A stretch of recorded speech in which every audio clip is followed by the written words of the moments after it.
lovely to see you all on screen. We are going to have a presentation as we always do this morning, but before we do that, I'm going to just go around the room and then I'll go on screen to the officers of the Trust who are joining us remotely today. So let me start by saying that I'm Eileen Milner and I'm the chair of CPFT. And then I'm going to start with Rachel in the corner. Good morning, everybody. I'm Rachel Gom. I'm interim chief nurse. Good morning, everybody. I'm Steve Lagood. I'm Director of People and Business Development. I'm Brian McCarthy. I'm a non-exec director and chair of the audit committee. I'm Cathy Walsh. I'm the chief medical officer. Jackie McGehee, non-exec director and co-chair of charity. Aaron David, non-exec and deputy chair. Good morning, everybody. Good morning, Caroline McPherson, trust secretary. Morning, Scott Haldane, executive director at the Trust. Hello, Mike Napton, non-executive director and chair of the quality and safety. Morning, Polly Sutherland, chief operating officer. Morning, Steve Cox, associate non-exec director. Morning, all. Lauren Gable, chief finance officer. Morning, Chris Walker, associate director of communications, engagement and charity. And I'm going to go to Bree, who's on screen today. Hi there, I'm Bree Pinadua. I'm non-exec director and chair of the People and Culture Committee. Thank you, Bree. And certainly not by any means up least, but last, Steve, are actually very poorly and putting on a brave face. New chief executive, Steve. Good morning to you. Hi, thank you, Chair. Good morning, everybody, and hello to people online that I've not met. I'm Steve Grange, Chief Executive of CPFT. This is a privilege to be here, but my apologies for not being in the room. I am sporting COVID-19, so my apologies. I think we're rediscovering a COVID-24 at the moment. There seems to be a particularly nasty version of it around. So, Steve, do look after yourself. Wonderful to have governors with us. Thank you so much. And to everyone else attending, you are very, very welcome. So just awaiting the arrival of Sandy. So whilst we're waiting for Sandy, I'm just going to note that we've got apologies today from two of our non-executive directors who've been called away on urgent matters, Ed Dormore and Jane Cannon. So we missed them today, but they've made their inputs into the meeting through some questions that I may ask during the course of proceedings. We're going to have a presentation shortly on Darwin Nurseries, opening as we always do with some. Sandy has arrived. Oh, that's brilliant. Sandy, that's excellent timing. Good morning. Good morning to you. It sounds a Christmas decoration behind you. I think I'm going to be mightily concerned. It is lovely to have you with us. And we're going to hand the floor over to you to talk about Darwin Nurseries so that everybody in the room can hear about the fantastic work that goes on, but also to have the opportunity, if time allows, to ask one or two questions. So Sandy, we're in your hands. Over to you. Brilliant. Thank you.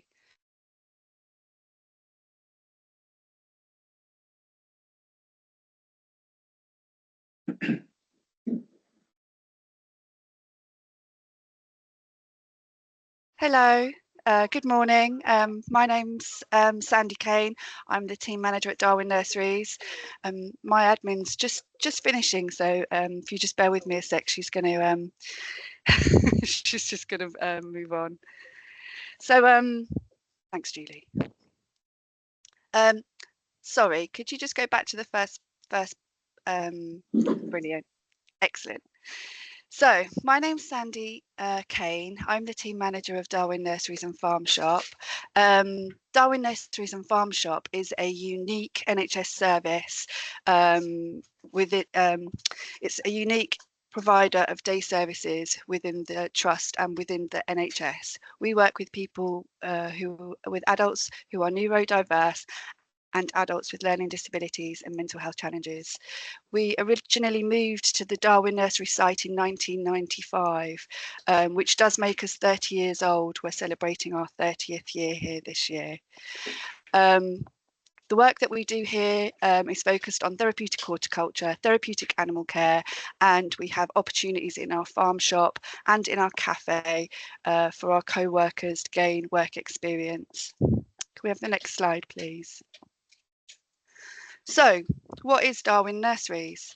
We're a 7.5 acre site. We've got a farm shop, a plant nursery, a picnic area, small animal farm, traditional orchards, and various different growing areas. We grow a lot of different soft fruit where our co-workers grow and pick the fruit. They cook it, they jar it up, and then they sell it to the public. We call this our Darwin Delights. We even have a label designed by one of our co-workers. We also have permaculture beds, which we use no-dig methods to reduce carbon emissions and the impact of digging. And we grow cut flowers, we grow loads of pumpkins, potatoes, and leaves for cut lettuce production. Next slide. Yeah, that's brilliant. So we also have a 35 metre glass house where our team grow plants for sale in the nursery. We're really well known for our hanging basket production. We grow hanging baskets for people all over the country, all over East Anglia, and they come year after year to us to grow the baskets. So the glass house fills up 3 times a year and empties as we grow different stock to grow in the nursery. And we've recently moved to sustainable peat-free production. And we've done a lot of training with the Royal Horticultural Society to ensure that we do that well. We also have just had delivery of over 500 Christmas trees, and we'll have another delivery closer to Christmas. We're well known for selling Christmas trees. Christmas is great at Darwin. I was just a little bit late because I was actually selling 3 Christmas trees to a local nursing home, and they come year after year for us. And people who come with their children, and they came here originally as children, and now they're coming with their children to buy Christmas trees. So it's a really great time. If we could have the next slide, please. So what makes it therapeutic horticulture? So the people that use our day service benefit from horticultural activity in many various ways. Our co-workers learn employability skills, providing a sense of purpose and meaningful activity. We have co-workers who can set up the glass house for before we start work. They can set up how to make hanging baskets so that the team can come in and then do that, and they can do every part of the process. And we have other people who can prune apple trees beautifully, and there's a job really for everyone. So some people are just able to sort of prepare the compost and do more sensory activities or feed a rabbit. Other people can do every single job. Being outdoors and gardening benefits also our physical health, whether it's strengthening muscles because we're being physically active, or aiding agility and mobility because you're moving across different sorts of surfaces. Not to mention the benefits of health of growing food, cooking food, and eating fresh food and learning about fresh food. So it also promotes good mental health and a sense of calm that's found through the connectedness to nature. And we all experience that when we go out for a walk on a Sunday.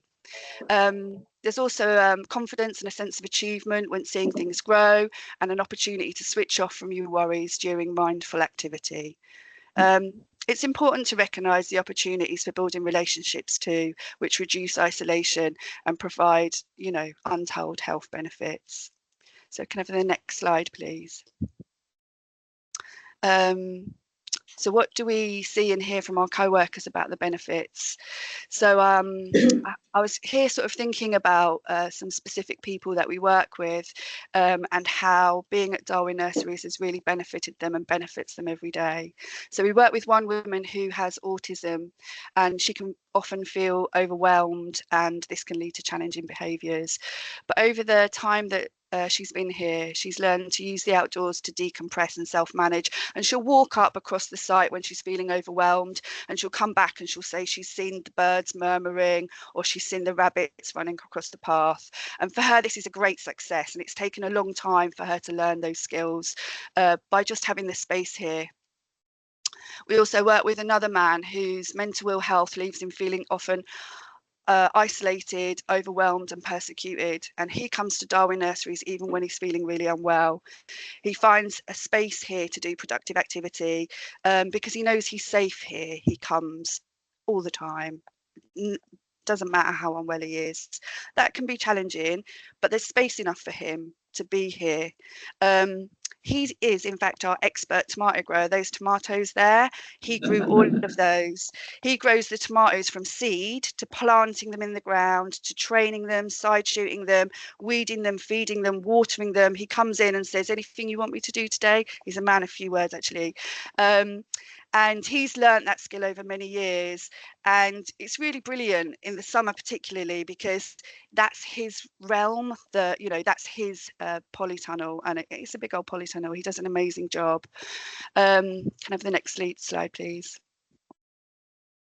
So everyone's favourite part of Darwin Nurseries, this is the animals. So many of our co-workers choose to come to Darwin Nurseries because of the animals. We've got pigs, you see here Dave celebrating the Jubilee. We've also got Lorenzo and Wilbur. They are probably our most popular animals. They're our most popular because they're really docile and they really love a cuddle, and they sing to you when you arrive to work and they call you. It's really lovely. We also here see Smudge. He's the male sheep, and we've got Sun and Moon, who are the females. They prefer the quiet people, and they can be hand-fed by a couple of our team, and particularly like non-verbal people. They really work well with those. We've also here got Nudger. He's our 6-foot Anglo-Nubian goat. He's really impressive. He's an old boy now. He's 12. And we've also got Freddie and Scooby, who are 2 miniature goats. We've got 13 chickens. And here you can see Madonna with one of our this is Madonna. She's seen here with one of our work experience students.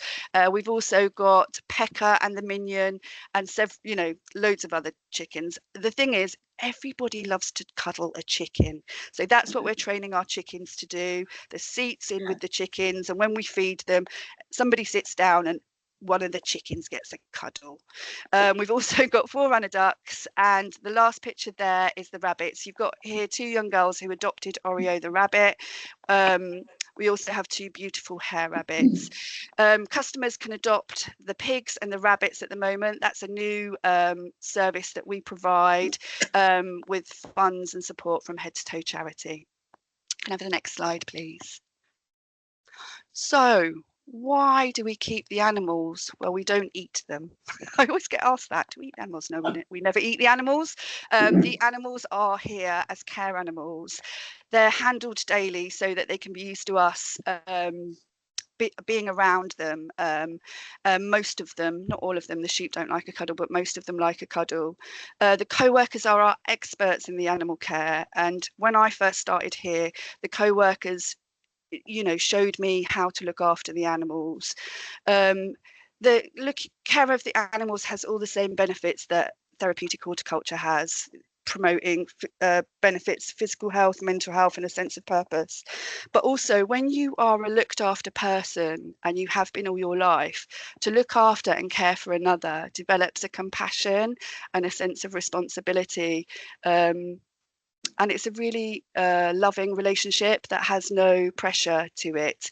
And that really shows when you see some of our co-workers walk in to being with their animals. You see the sense of calm that comes upon them. And yeah, it's a really lovely thing to see. So here you can see our cat Arnie. He's sat on our tractor. He's our pest control. And there's Mr. Chops and one of our co-workers and me. Have the next slide, please. So we are income generating. The funds that we make, the money that we make in the shop goes back into the NHS. And as with all our other areas of the work that we do, the co-workers are front and centre of everything we do in the shop. So the opportunities for our co-workers in the shop are that they gain skills that could lead to employability and and do help with people going into voluntary roles. Also, we really challenge stereotypes by having our co-workers at the front and centre of everything we do. So our co-workers serve customers, they use the till, they use the card machine, they speak to the public. Our co-workers learn to use money by working in the shop, and they also order the stock. So our co-workers will ring up, or they'll use the iPad, they'll speak to suppliers to make sure that we're getting the right stock in. So can I have the next slide, please? So here we have the cafe. So the cafe is a new venture at Darwin Nurseries. It's only been available for the last year, and it brings in a good income actually. The public serve themselves with hot drinks and homemade cakes and savouries, and it's proving really popular. It also gives our co-workers an opportunity to learn cooking skills, and you know, they really love actually being in the cafe and cleaning the table, setting it all up, cleaning the coffee machine, speaking to the public, and so it's really varied the sort of skills that people gain through that work. Have the next slide, please. Okay, so Darwin Nurseries, we are more than just a farm shop. It's a hidden treasure. If you haven't been here, please come along, because you know, a lot of people don't know about Darwin Nurseries, and when you come here, you see that unlike any other NH service, we provide a huge variety of opportunities for our co-workers, and we set the standard within the NHS for therapeutic horticulture. No other service within the NHS does the variety of work that we do to the standard that we do. We also provide a valuable service to the general public, who see us not just as a farm shop, but a place to benefit from the outdoors when they go to the picnic area and play in the Hobbit house, or when they enjoy our annual Apple Day event. We are a place where people with disabilities are at the front and centre of the service, and a place where the public can understand the NHS differently. Can I have the next slide, please? Okay. Darwin Nurseries is looking to build on what we already do, and we're trying to build relationships with Thrive. And Thrive are the leading gardening for health charity in the UK. Thrive's purpose is to bring health and horticulture close together so that more people achieve positive outcomes through social and therapeutic horticulture, something that Darwin Nurseries do every day and has done for 30 years. So Ben, the CEO, recently visited Darwin Nurseries, and he said, "I thoroughly enjoyed my visit to Darwin Nurseries. The ethos and demonstrable care for people was evident throughout the visit. I was incredibly encouraged to see the focus on people's abilities as opposed to disabilities, as well as the agency, autonomy and opportunities available. It was great to hear about the consideration and approaches regarding the running of the project, such as ratios, outcome measurements, volunteers and enterprise. It was a great visit. I was really pleased to have him here, and I really hope that we can develop more close working links as we go forward." Can I have the last slide, please? So hot off the press, Darwin Nurseries and Farm Shop was nominated by David Tucker, CPFT's Waste, Energy and Sustainability Manager, for an International Sustainability Award. And we found out on Monday that we won a gold. Yay! So we won a gold for environmental good practice and sustainability. And we are proud to be recognised for the good work and the commitment to caring for our environment, as well as our co-workers. So that's Darwin Nurseries. Thank you for listening. That is absolutely brilliant, and what a lovely way to start a board meeting. Particularly remembering that the Darwin is a fantastic facility and has an amazing impact on the people who use it and support its running under your leadership. But also on the community around it. If anybody tried to get there on Apple Day, as I did, sorry about that. Gave up because there were literally hundreds of people from our area who made their way there and were having an absolutely brilliant time. So thank you. I'm going to bring in Steve. Steve, please do come in. Thank you, Chair, and hi, Sandy. Thank you for an amazing presentation. You and I have not properly met yet, have we? Because I made a kind of random visit to most of our teams in my first couple of weeks. And just for context with the board, I turned up, was greeted by Darwin really well, and actually because I was just a member of the public, which was wonderful. And then somebody recognised me because there had been something to do with a news article, and then introduced me to Dave the pig. And all I can say, Sandy, is the next time that I visit you, I'll wear more appropriate footwear. I won't wear a suit, and I will make sure I bring a bucket of water with me. And so I think, in all seriousness, um, what Sandy and what Darwin are doing, Chair, for this organisation and for those people who use those services is actually very unique. And I think it's something that I was massively impressed with when I attended and was shown around by the staff. And I went all the way around Darwin, Sandy, so it was really nice to be shown this. And it's also really good to do this impromptu. So you catch people doing things right. So I was able to talk to some of your co-workers. I was able to talk to some of your volunteers. The real sense, on a very serious note here, around the social inclusion agenda that you generate is significant. It's huge. There are a number of organisations that really struggle in this space, with them being small charities or small offshoots, but having something like this that's substantial, with therapeutic intervention that's connected to something that feels more social, is incredibly powerful to someone's recovery or social inclusion. And I think those two items are really important. The other thing is our corporate citizenship here and social value that we offer. I've never seen anything quite so powerful as this. And that connects it right the way through to our sustainability agenda. So it was something I wanted just to say a significant thank you, Sandy. It's something that we should be incredibly proud of, as should you. And a massive congratulations on your gold award. And just say hi to Dave again for me, if you don't mind, next time you see him. I will. Thank you, Steve, for all you've said about Darwin. I'm really super proud of everything we do and of what Darwin Nurseries achieves. And yeah, to get that little award was a proper bonus, because you're doing it, but when somebody else sees it too, it's really nice. And yeah, everybody loves Dave. What's not to love about a pig? I'm going to bring in Scott and then Steve, and then I was just going to wrap up myself. Thanks, Aidan. Hi, Sandy. Good to see you again. Hi. A bit of reflection on what you said. The most understated component of which is the hidden gem reference. Because I'm sure a significant number of our own staff got no idea, what Darwin Nursery does, or even where it is. Not to say nothing of the wider NHS. So there's clearly something we need to be doing there. But I'm also conscious, as you are, of the conversations we've had around the development potential around the nursery from the local authority. There's going to be the new kind of park and ride across the road.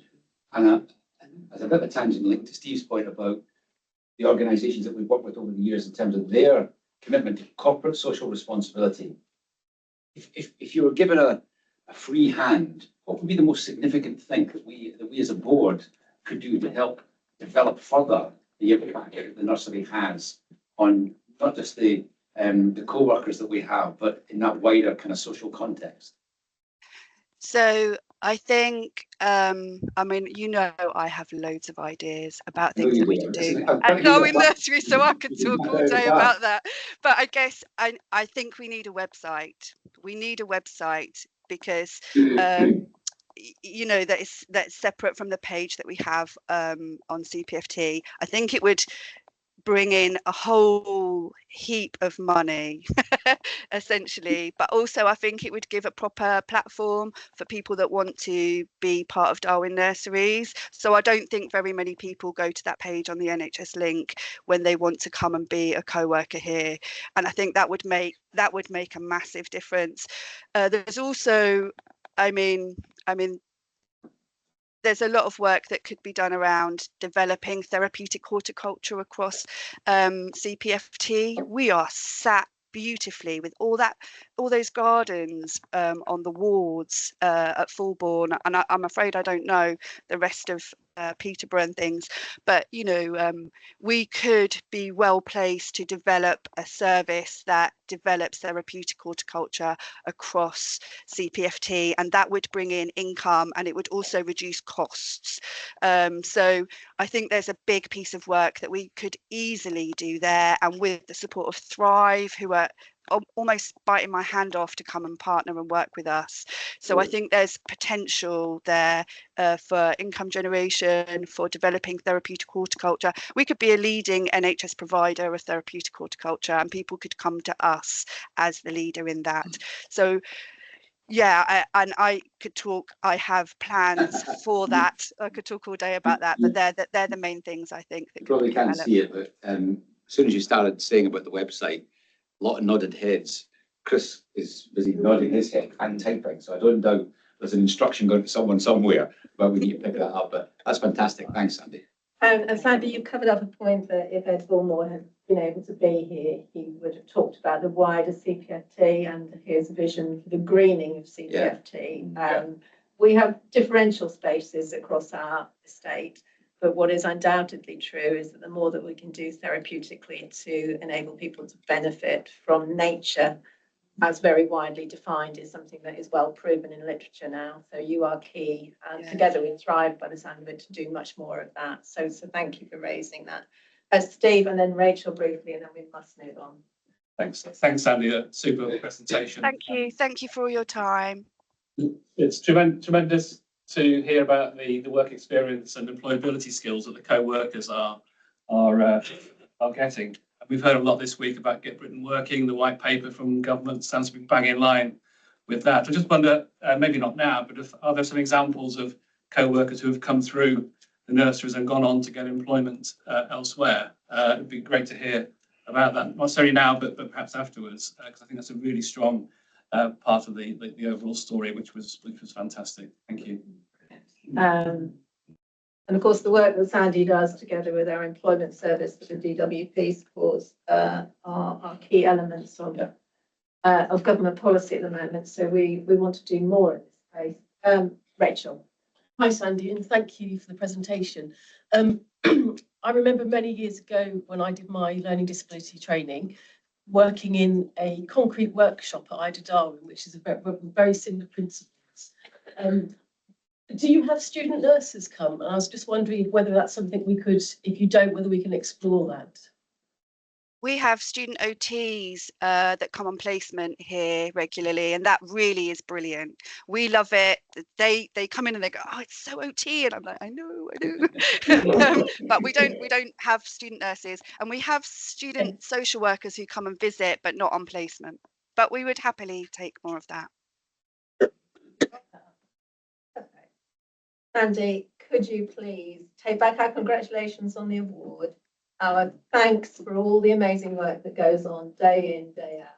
And if anybody in the room today or joining us online hasn't had the opportunity, I would strongly encourage it. There is one caveat, and I can say this as I come from a farming background.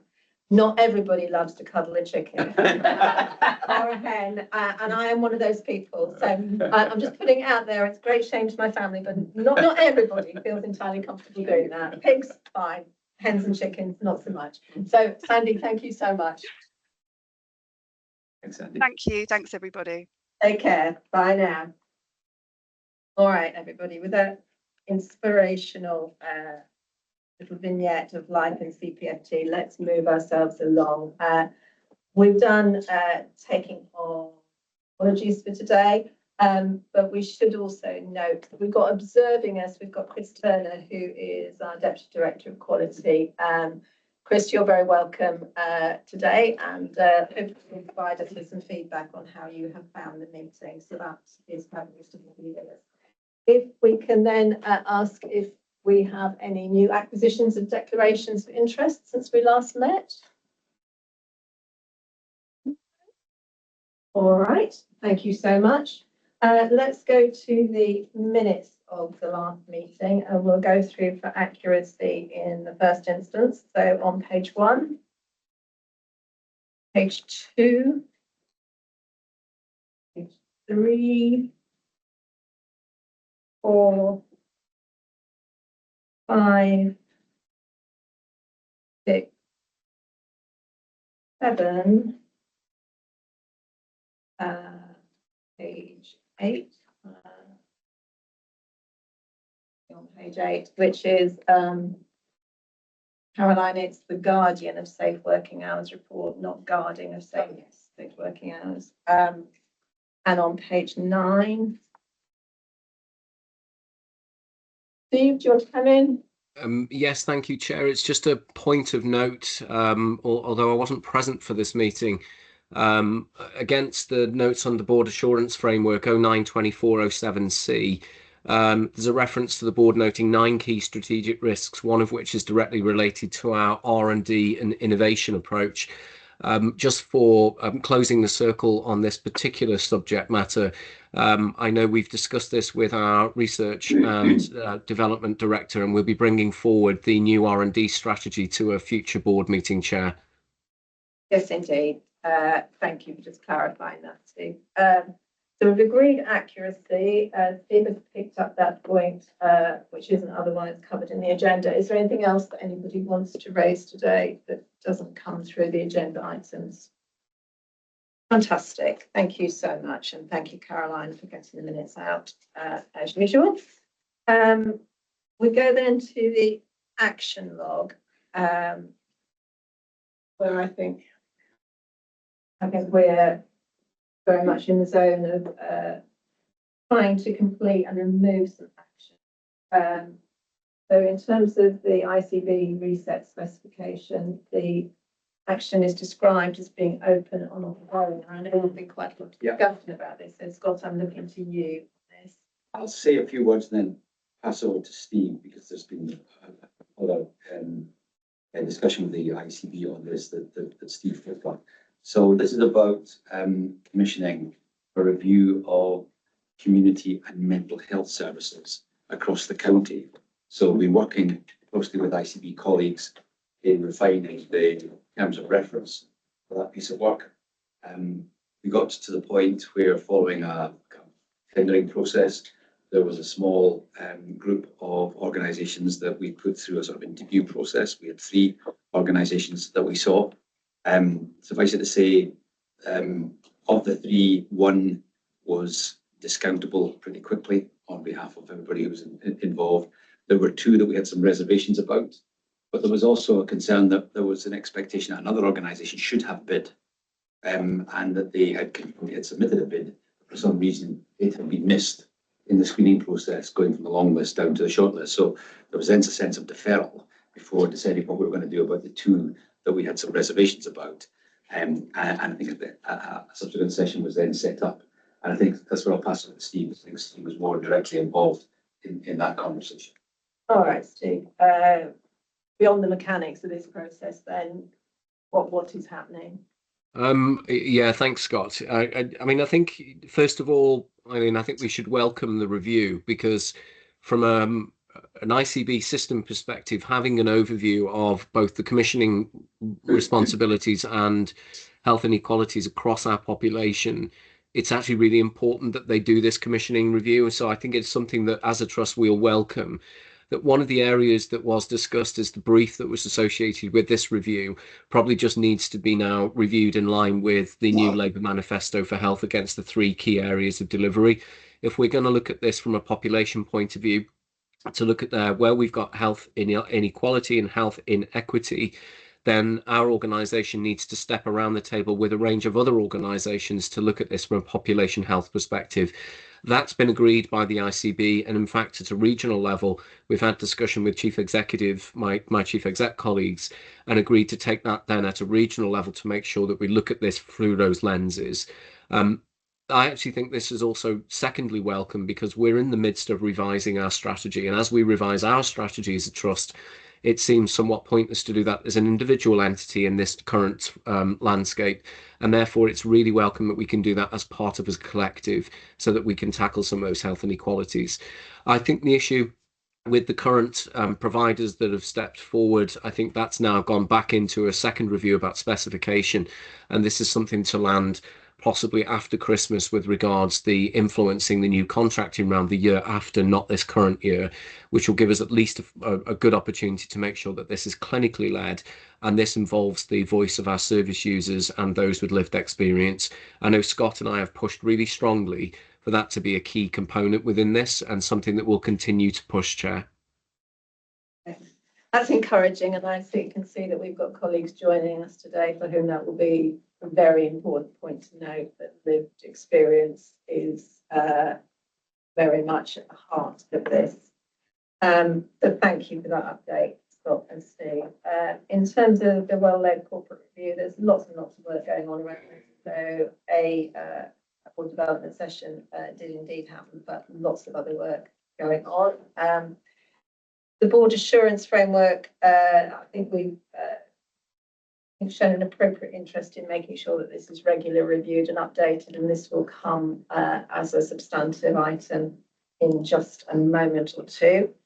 And the work around system discussion on the workforce strategy, this is the NHS workforce strategy, is very much ongoing. I'm not sure it should sit on the action log because this is business as usual, frankly, Stephen. So thank you, Chair. So just to say, we've actually taken the latest iteration of the sort of the emerging 5-year workforce strategy to People and Culture Committee. So we've reviewed it there, and we actually have the ICB Chief People Officer coming to the next P&C committee to talk it through in a bit more detail, and then perhaps we can bring more of a summary up to board. It's work in progress. All right, that's great to hear. If we can just remember, for everybody's benefit and our own sanity, that we might refer to things by initials and acronyms ourselves, but can we just remember too that the P&C is People and Culture Committee, so that's brilliant. Appraisal will come up at least once more in the meeting, so we'll take that, and I'm tempted to say that it's basically a standing item, so it's probably not should move from the action log into business as usual for the board, and head to toe will be updated on towards the end of this meeting, so we will be on that. And the medical appraisals, we have signed off our statement of compliance, which is excellent, so that's brilliant. Thank you so much on that. Can I make clear? Yes. This point now, which I've made many times before, but when we do about standing actions, can we, the use of the word ongoing just means nothing. Indeed. Can we see what if we are going to have ongoing, can we at least register what the next action is that we're likely to see? Because I think it just gives some structure around the responses. No, couldn't agree more, and you have said it many times, Brian, so let's get it landed now, and that sense of ongoing is, potentially, so can we just be much more focused on when the action is going to be complete and what is actually required? Very helpful reminder, thank you for that. I haven't been notified of any other business, so Caroline, I'm just looking to you. No, okay. In which case I will go to my report, and as usual I will say I'm assuming that everybody has read it, but obviously there's a few things I would draw out, but also a few things that have inevitably happened since the report was written.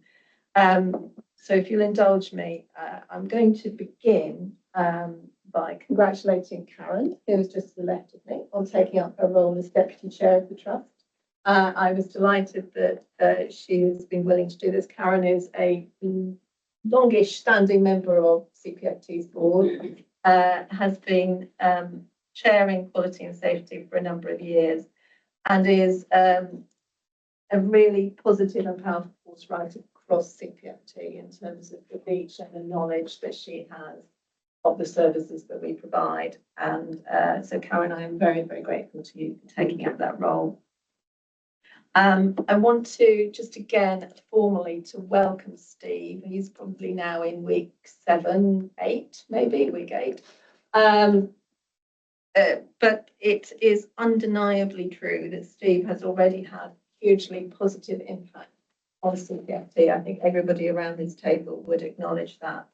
In terms of not just the leadership he's brought, but the style of leadership he's brought, the highly engaging approach to wanting to know and understand our services, and wanting to know and understand our partners, and wanting to know and understand the communities and the people that we exist to serve.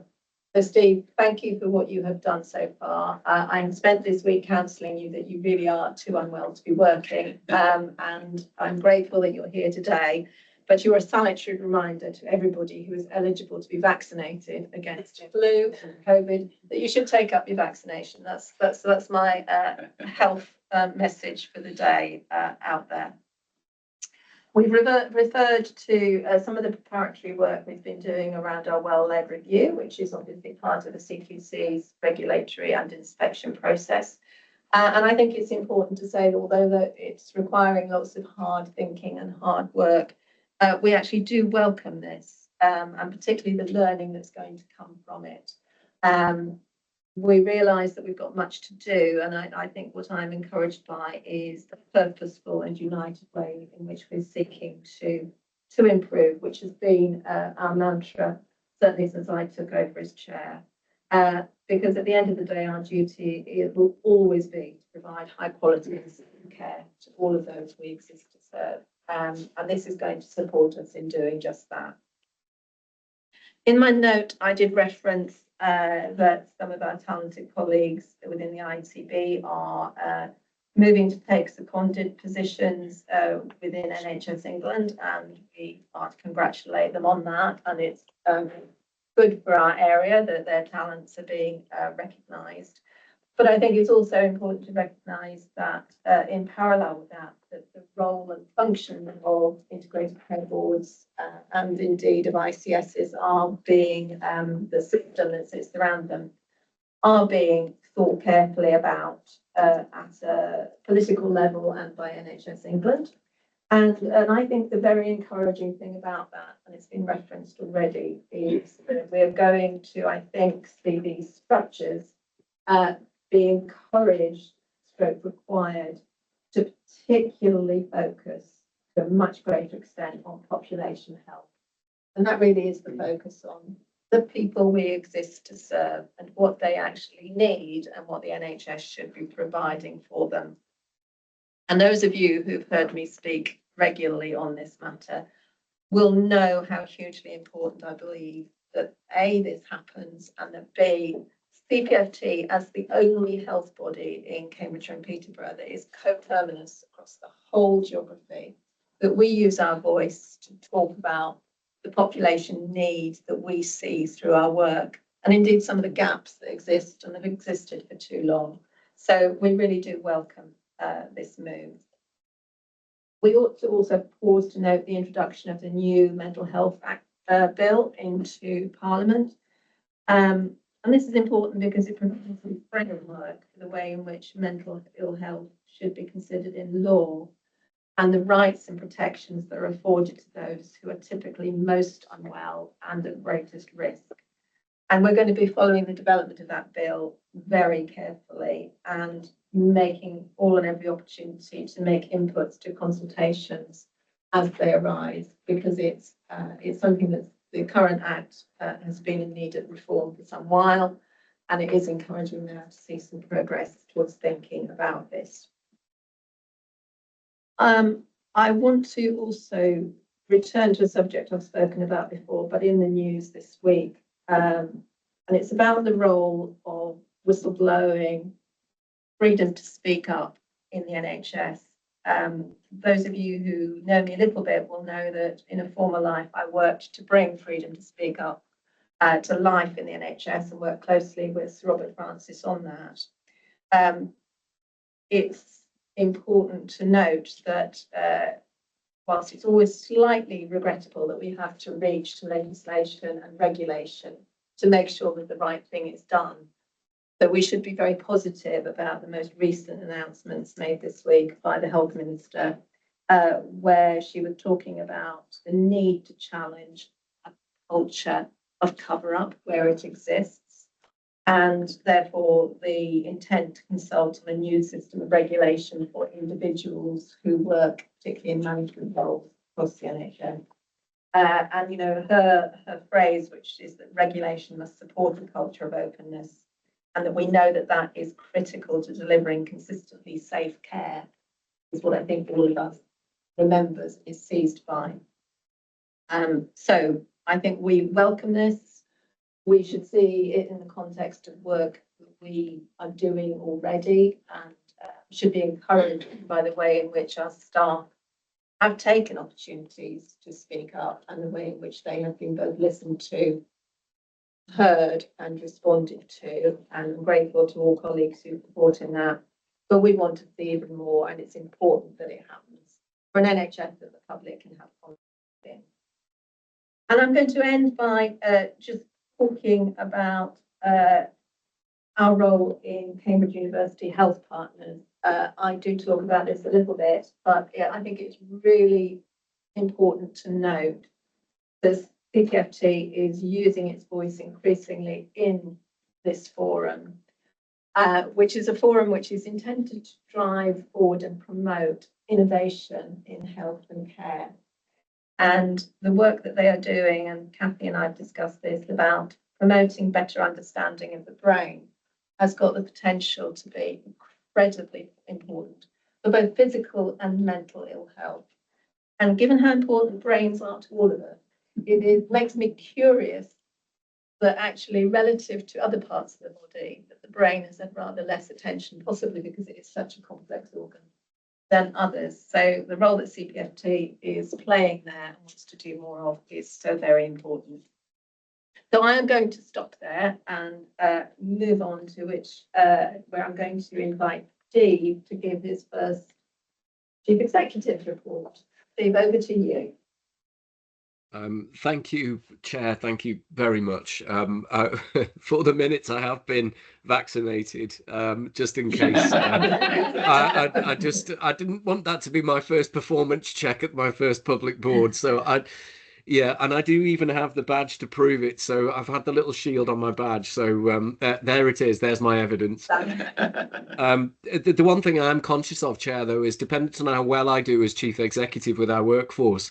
My first jab was in the arm, and I'm not sure where my second one will be if I don't get it right. But we'll see how that moves on.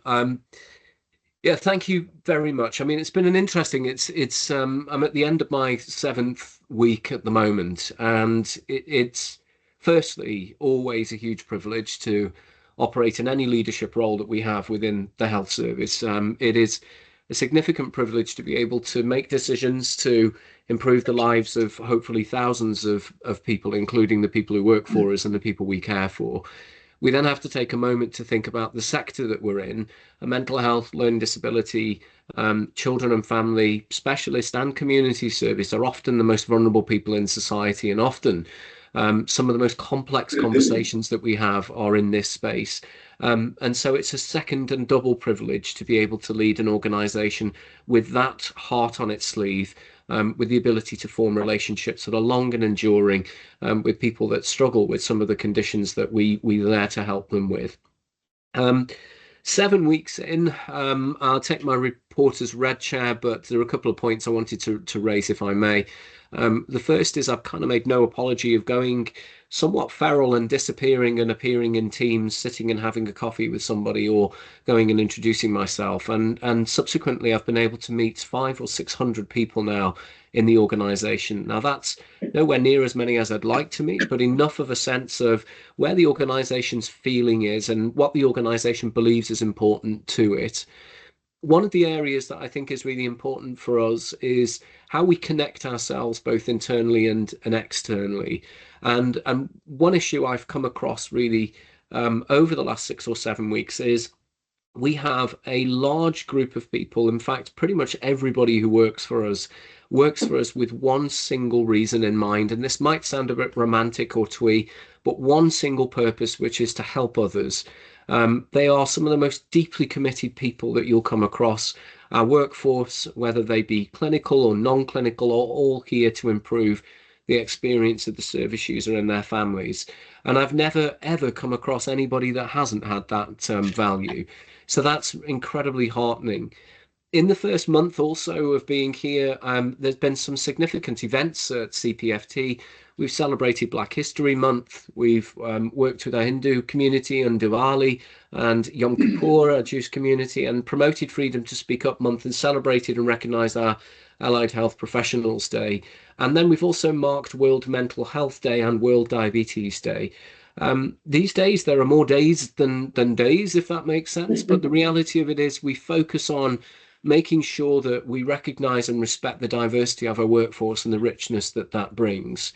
In fact, at the end of this first month, I was invited to join a conversation with the ICB and the Chief People Officer of the ICB. And Stephen and I have had this conversation about the role that we are currently playing in our communities with regards to diversity. In fact, what I was delighted to see, Chair, was the fact that the ICB was seeing us as making such good strides in this space that we would like to be invited around the table to demonstrate good practice and be a vanguard. Now, that's something that I'm really passionate about personally. There have been a couple of areas with regards our split sites that we need to think about and we need to own and be honest about.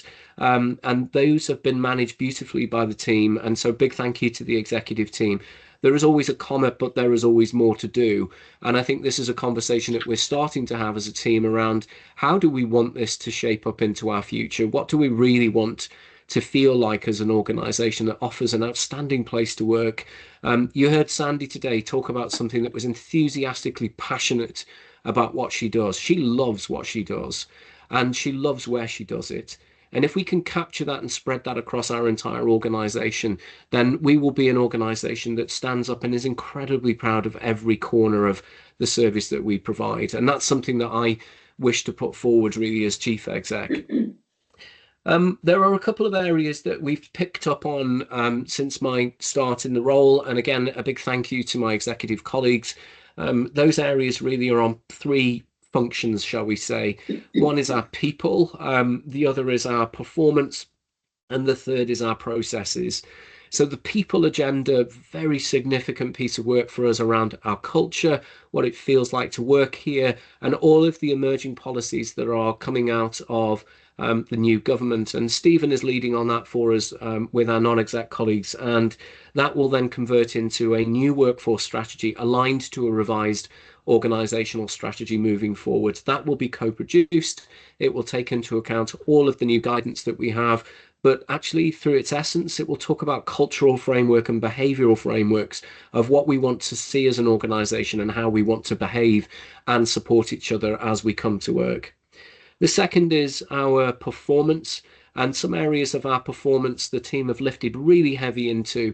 So significant thank you to people like Holly, in this case from an operational performance point of view, by looking at trying to support people back in county and driving a significant amount of improvement with the service directors around the opening of Mulberry 3 ward, which I'm delighted to say is now on target and ahead of target, which I'm sure Holly can brief on a little bit later on.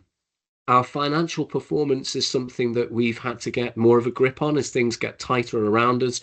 So I thank you to Lauren and also the teams around Lauren that are supporting this and the operational teams. And forgive me for saying this, Chair, but having a number on a piece of paper is helpful and important, but having it owned by the organisation is doubly so. And with the introduction of star chambers and the approach that we've taken over the last couple of weeks to make sure that ownership is there, and the executive being able to empower, liberate, and back up our service directors to make those changes with regards safety and quality have been incredibly important. And a very big thank you here to Kathy and to Rachel to provide that real kick of the tires in relation to, is it safe and is it innovative enough to drive forward some of the changes that we want to make. And then the third area really of focus for us as priority is our processes. I'm delighted to say that we're obviously in the cusp of having a review by our CQC colleagues around well-led, which is actually really welcome for me because it's a good opportunity for an organisation to take stock as to how its governance mechanisms work, how we deliver our services and how we make decisions, and having experts from the CQC support us in that process is incredibly important. So as we work towards that, we will be making sure that any learning that we get is directly built into our board and our overview as an organisation, because it's all about what we do then to improve the lives of people we care for. I think finally, Chair, I'm just going to end on one thing, if I may, and this is really important. At the end of my, I think it was first month and beginning of my second month, I think it was week 6, I was invited to attend the Pride Awards for CPFT. Karen and I were fortunate enough to be able to present some of those awards, and that was in the Cavell Centre in Peterborough. And I have to say, Karen, I don't know about you, but I was absolutely blown away. We'd met people in there with clinical backgrounds of 40 years in the NHS who fundamentally understood what it was like and what it needed to be to generate really compassionate, patient-based and lived experience-based care. It was exceptional. And I know Chris, from a comms point of view, is starting to promote some of the positive news that came out of that. But if you ever needed a tincture to make you feel better, or if you ever needed the equivalent of a positive vaccination, sitting around some of those awards to see what our staff do every day and think it's just a day job is absolutely remarkable. So 7 weeks in, Chair, and I'm as excited today as I was before I started. So thank you very much for your support and also your warm welcome. Thank you so much, Steve.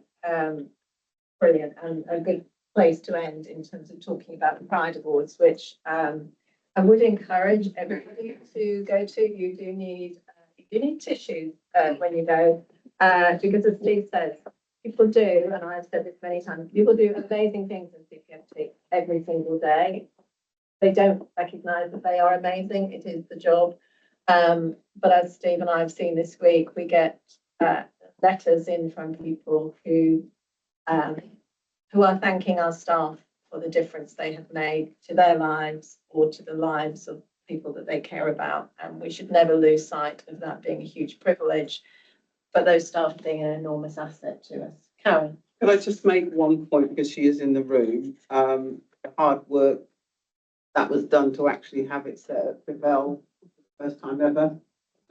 So Nora, so that was on screen. Thank you, Nora, who's here observing as a governor, but does a huge amount in Cavell. The day job, there's several other jobs you do and hats you wear, but the real care that you show for making sure that Cavell, which is one of our main inpatient centres, feels very much part of the CPFT family. And it was great that the Pride Award was able to be held there. So thank you. Marvellous. All right. Brilliant. Steve, we stay with you because we're going to take the board assurance framework. I'm looking to you to just give a little introduction to this. I'm sure there will be some questions from the board. Yes, thank you, Chair. Excuse me. Apologies. So the board assurance framework is presented to the board for both assurance and for agreement. I think, Chair, with relation to the changing landscape around us, the introduction of the new NHS 10-year plan and the revision of our strategy moving forward, including some of the revised roles that are starting to emerge for ICBs, NHSE, etc., then it would be wise and prompt for us to see the BAF as it currently stands against the 9 strategic risks presented as a picture of today, but take the opportunity as a board to reevaluate this in relation to the landscape that changes around us. So that's my first recommendation would be we take it as read as it currently stands with a review against the risks within there, but we do a review of this. Now we know what the emerging 10-year plan is likely to look like.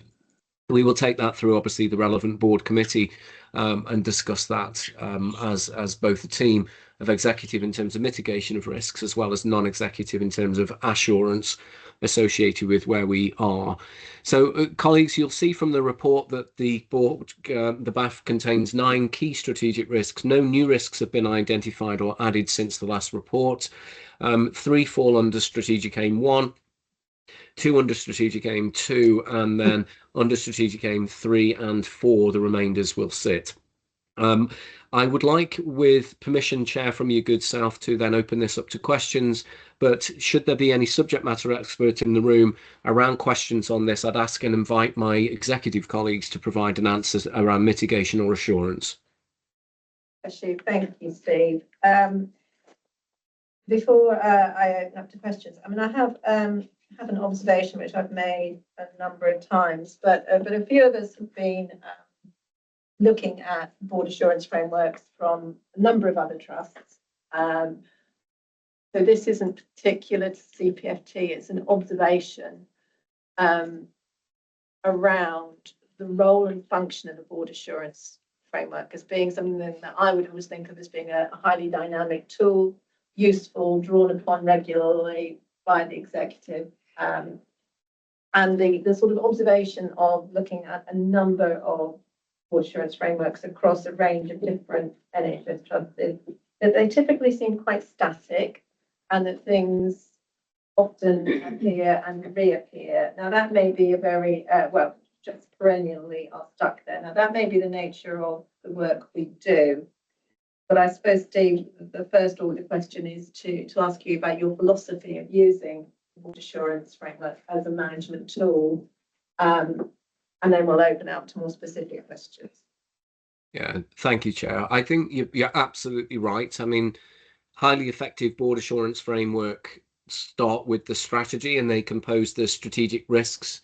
They then attempt to get the right balance between the detail and the clarity associated with that. They have to be easy on the eye and not static, as you say. So they have to be able to be understood. They have to be managed and somewhat fluid because they're monitoring those risks. They then need to include what real clarity of those risks actually are. And then they need to understand the differences between controls, assurances and actions. I think the bit that we need to make sure that we tighten up on around this is the difference between receiving reassurance when something is quite fluid and assurance, which is against a delivery plan. And I think one of my non-executive colleagues mentioned before, I think, Brian, it was your good self in relation to actions that had the word ongoing. Certainly, I don't believe, I'm with you, I don't believe that that is sufficient to provide assurance.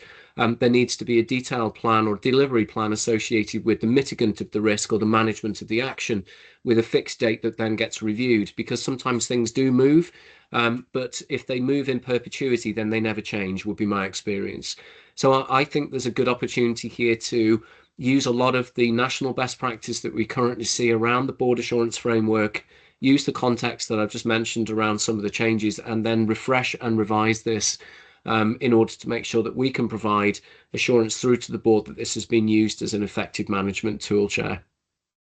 Brilliant, thank you, Steve. I think we'll all be very encouraged to hear that. Let me bring in Mike.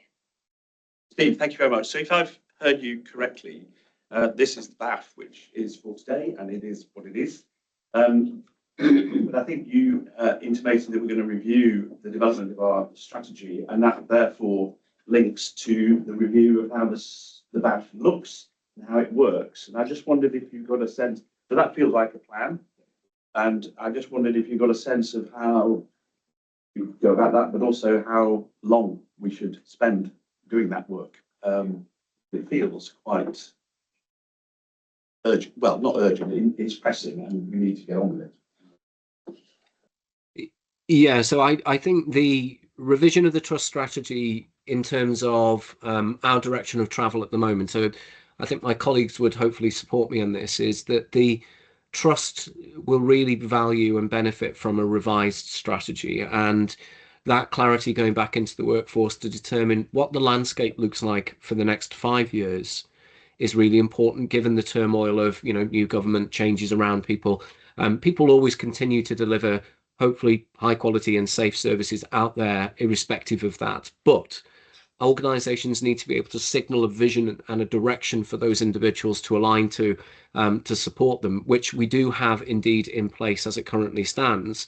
That said, the last time that was reviewed was predating some of the changes that we're talking about. So I would envisage and recommend to the board that we review a 5-year strategic plan in line with the new NHS plan that will get released in May.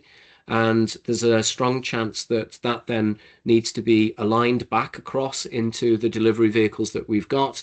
Then that gets backed up by a 2-year tactical plan, which will be basically linked to our business planning cycle, which Stephen has already started to evaluate that. And Stephen and I have spoken about this being refreshed currently in terms of November planning. And then a 6-month sort of recovery plan around some of the areas that we want to change quite quickly. So in terms of managing this, as this is starting to develop, I think one of the things that we would want to see, Mike, is that this dovetails into the national policy and the national strategy. So we can evaluate this as we go along, but I would recommend that we land this at the point that the NHS plan gets introduced so that we can ensure that we directly dovetail. So that would be May, but that wouldn't stop us doing an evaluation as to national best practice around how we utilise the vehicles that we've got to provide assurance and that oversight over our 2-year plan, if that makes sense. Absolutely, and thank you very much. Right, fabulous. I'm going to bring in Rick and then I'm going to go to Stephen and then did you want to come in, Brian? I'm happy to sit back. There's plenty of other stuff. All right, Rick, briefly, please.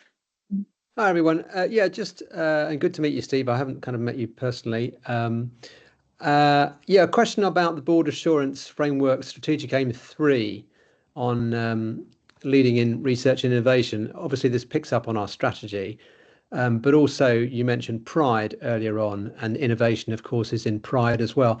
This one looks really quite light on innovation. I can see in the gaps that it says, there is a lack of measurement in terms of how we innovate. But I guess my question is, how when you look at this with fresh eyes, we've had this strategy for a year or two now.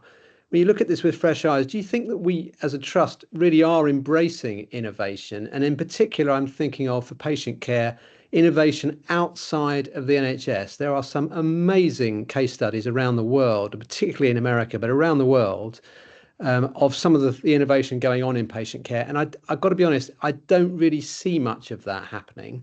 I don't know whether that's because I'm too far away as a governor. I'm just thinking from your perspective, do you think have you seen in your first few weeks signs of innovation that we embrace? Thank you, Rick, and lovely to meet you. I'm sure I'll probably catch up with you when we get a chance. So the short answer to this, Rick, is kind of unfortunately a non-committal answer of yes and no. So I think in terms of conversations with people, there are pockets of incredible innovation. So our medical advisory group, for instance, wanting to trial through research and practical adaptation of research, clozapine in the community using virtual ward methodology and virtual ward technology to do that is a world first. That's innovative to the extreme. But then one of the things I really want to see in my support as chief exec is that innovation gets gifted out to the organisation to empower staff to make innovative changes themselves without them being heavily reliant on big projects or big pieces of work. So we have QI, as it would stand within the organisation, so quality improvement, which is a methodology that's rolled out to make improvements to do with pathways or pieces of work or projects. And where I've seen innovation really take grip is when we reach out to our workforce, Rick, and we give them the opportunity to come up with those ideas themselves, and then we back them to make those changes. That's something that is the no bit of my answer, because I haven't seen that yet, and I'd like to make sure that's implemented. From a research and innovation strategy perspective, that has to be linked to our ambition as an organisation. If we're in the business of wanting to improve everything we do, we are always on a continual improvement cycle, because if you stand still, you fall behind. And I think for us, we need to signal to the organisation through the revision of the strategy that this is a key ambition of our organisation, to promote that, to give people the freedom and the flexibility to pursue that, and then to demonstrate we can deploy that. So as it currently stands, yes, I've seen pockets of it. No, it's not universal. And the third bit is it will definitely form part of our revised strategy. I'm going to just, Kathy is absolutely bursting a gut. She needs to come in on one or two examples. I can probably guess at one or two of them, so please do. I don't know about bursting, but thank you. Yeah, very good question, Rick. I'd just like to highlight a few things. So in the last 3 years, we have been developing a small clinical innovation team and have been gradually building that up and bringing in funding from external agencies to try and trial innovations. A good example of that, a member of staff themselves having ideas that we then support and develop would be the Healthy IO app. So this is an app which actually allows community nurses to look at the development of wounds, the improvement in wound care through an app. So patients essentially takes a photo on their phone, and this app helps the nurses then to assess the progress of that wound without necessarily having to go to visit the patient. and it's delivering very, very good outcomes. So that's an example of a member of staff having an idea which was supported, and our innovation team actually went out and managed to put in the grant application and get funding to trial that app, which is now embedded in the OPAC Directorate. We also led on a bid to the Health Foundation and were successful, and this was on behalf of the integrated care system, to be what's called an adopting innovation implementation site. And we actually hosted that. It was a 2-year project, brought in quite a lot of money, and we hosted that on behalf of the system. More recently, we have become an insight site. So this is an NHS innovation program. We're the only mental health and community provider to be awarded insight status. And what we do is we are invited to test in a real world setting innovations which may be applicable to the broader NHS. So, and I have to mention, and I know this is what Eileen thought I might be mentioning, one of the biggest innovations is the Children's Hospital.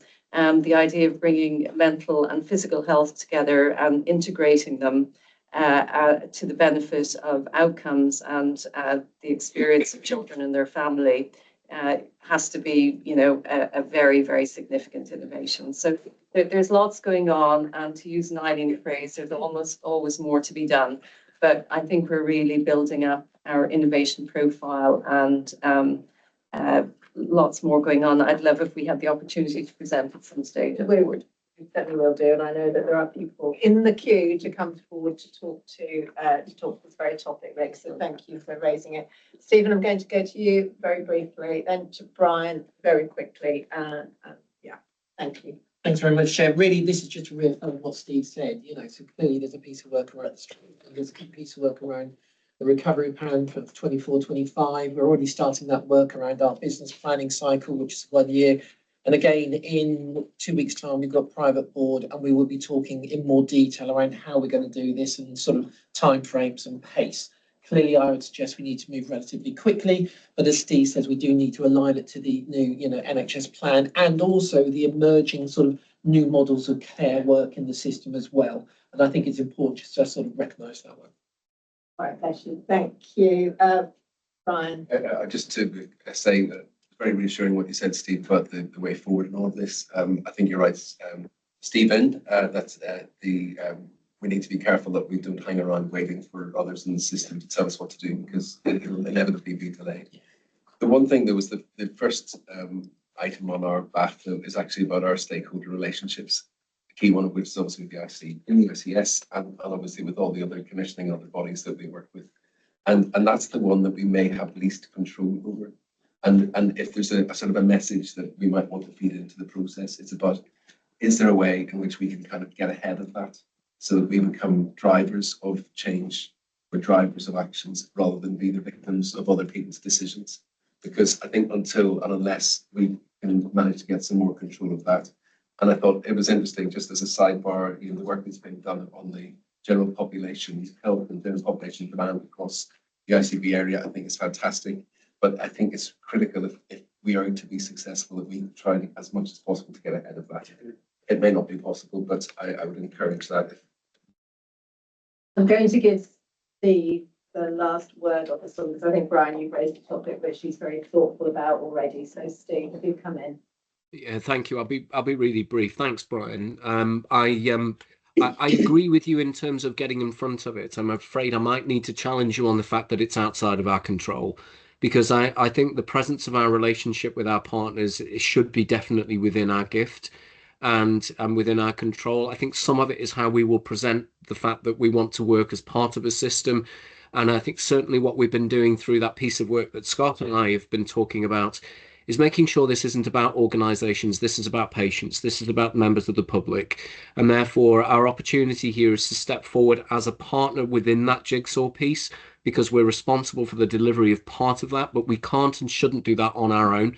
So I think there is a sense here about us collectively wanting to step into that space as a willing partner and work as part of a system, but not be dragged into that relationship, I think is probably the best way to describe it. We need to be willing and upfront.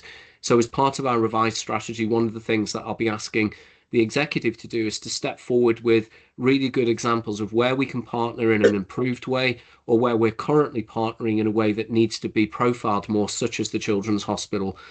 So I think it is something, Brian, that we're sighted on, but something that the board should challenge us on, because it's going to be essential for our future as we move forward. Perfect. All right. Well, thank you so much, everybody, for your contributions there. We're going to move on then to our section on quality and safety. And Karen, this is your valedictory report on quality and safety as chair of the Q&A committee. Okay, thank you, Chair, and I will take the report as read. I think, as mentioned, Mike Napton is taken over as Chair of Safety and Quality. And I'd like to note that we are returning to the, I think it's bi-monthly cycle, which I think is testament to the improvements we've made probably over the last year and a half. And I'm looking to Rachel and the hard work that we've done in that committee to get things to where we want them to be, notwithstanding there is always work to be done. A couple of bits I'd like to highlight, just in particular one to follow on the innovation theme.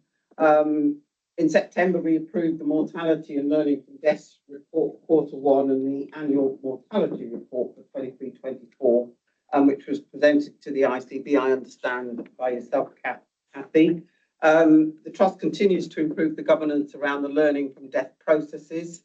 And in a small way, I can report that the team have been innovative in piloting a screening tool and methodology to enable a better way to identify deaths that need closer scrutiny or meet the criteria for a structured judgment review.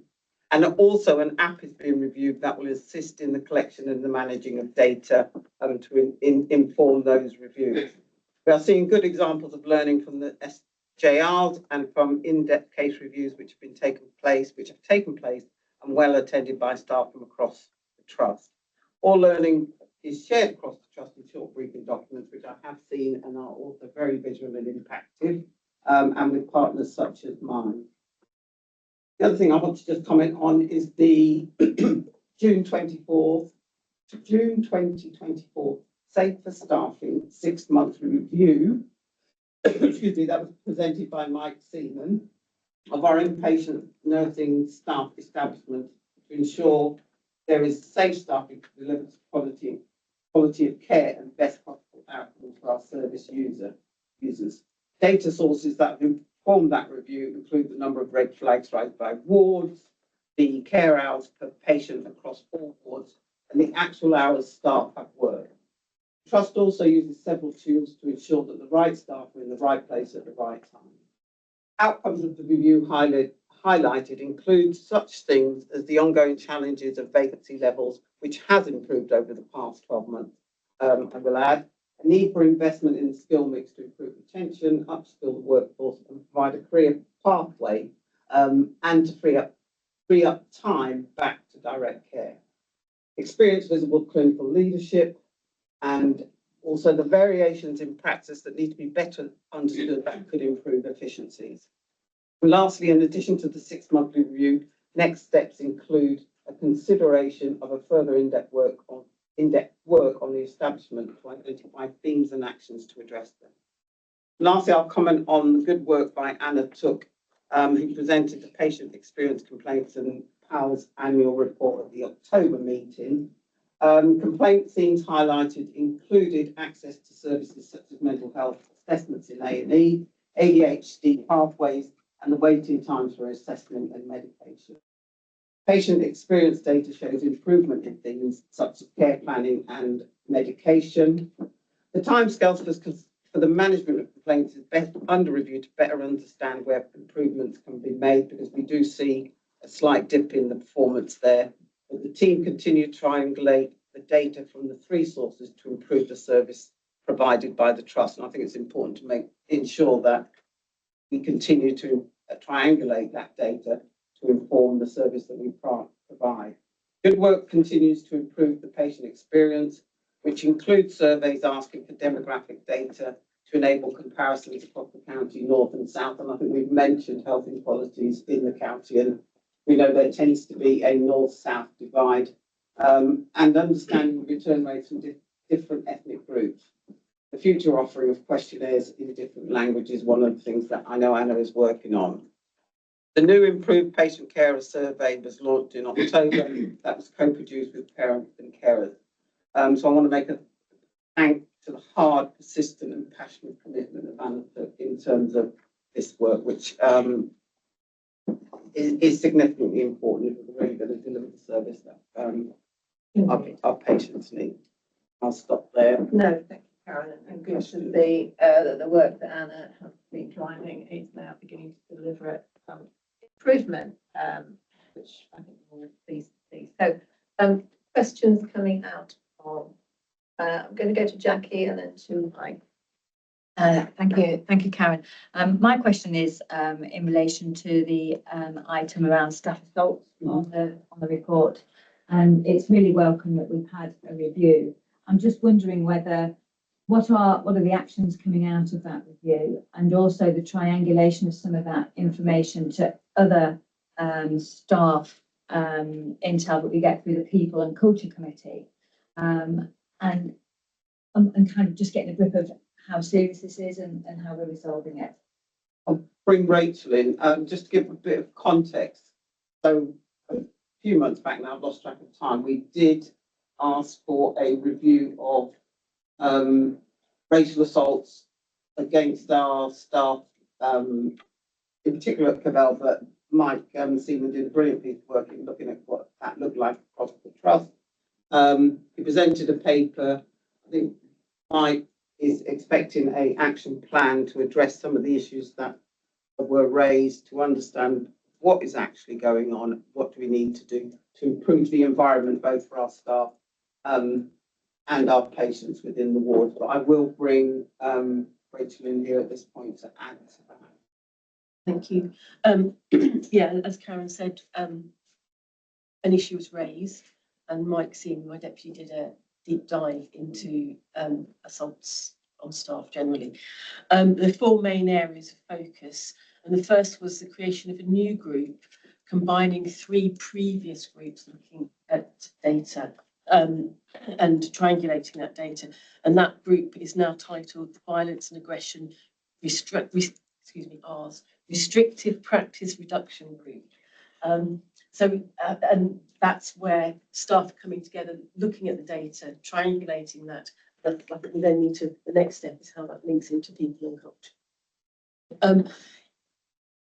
Alongside that area is one of the main quality priorities for the trust is that to support safety on inpatient areas and skilling up of the workforce generally. That links into the clinical training pathways under scrutiny at the moment.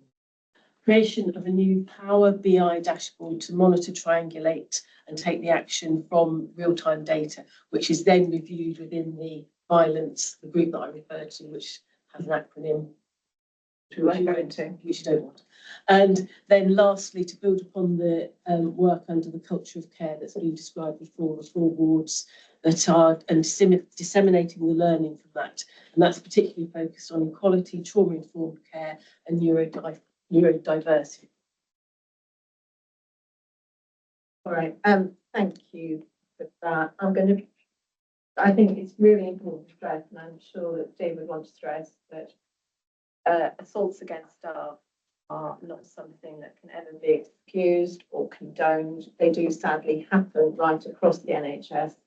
So it's an NHS-wide issue to understand how we can better support staff, certainly through training, and also ensure that in a regrettable instance where these occur, that we're able to respond appropriately, quickly, and that staff feel secure and supported.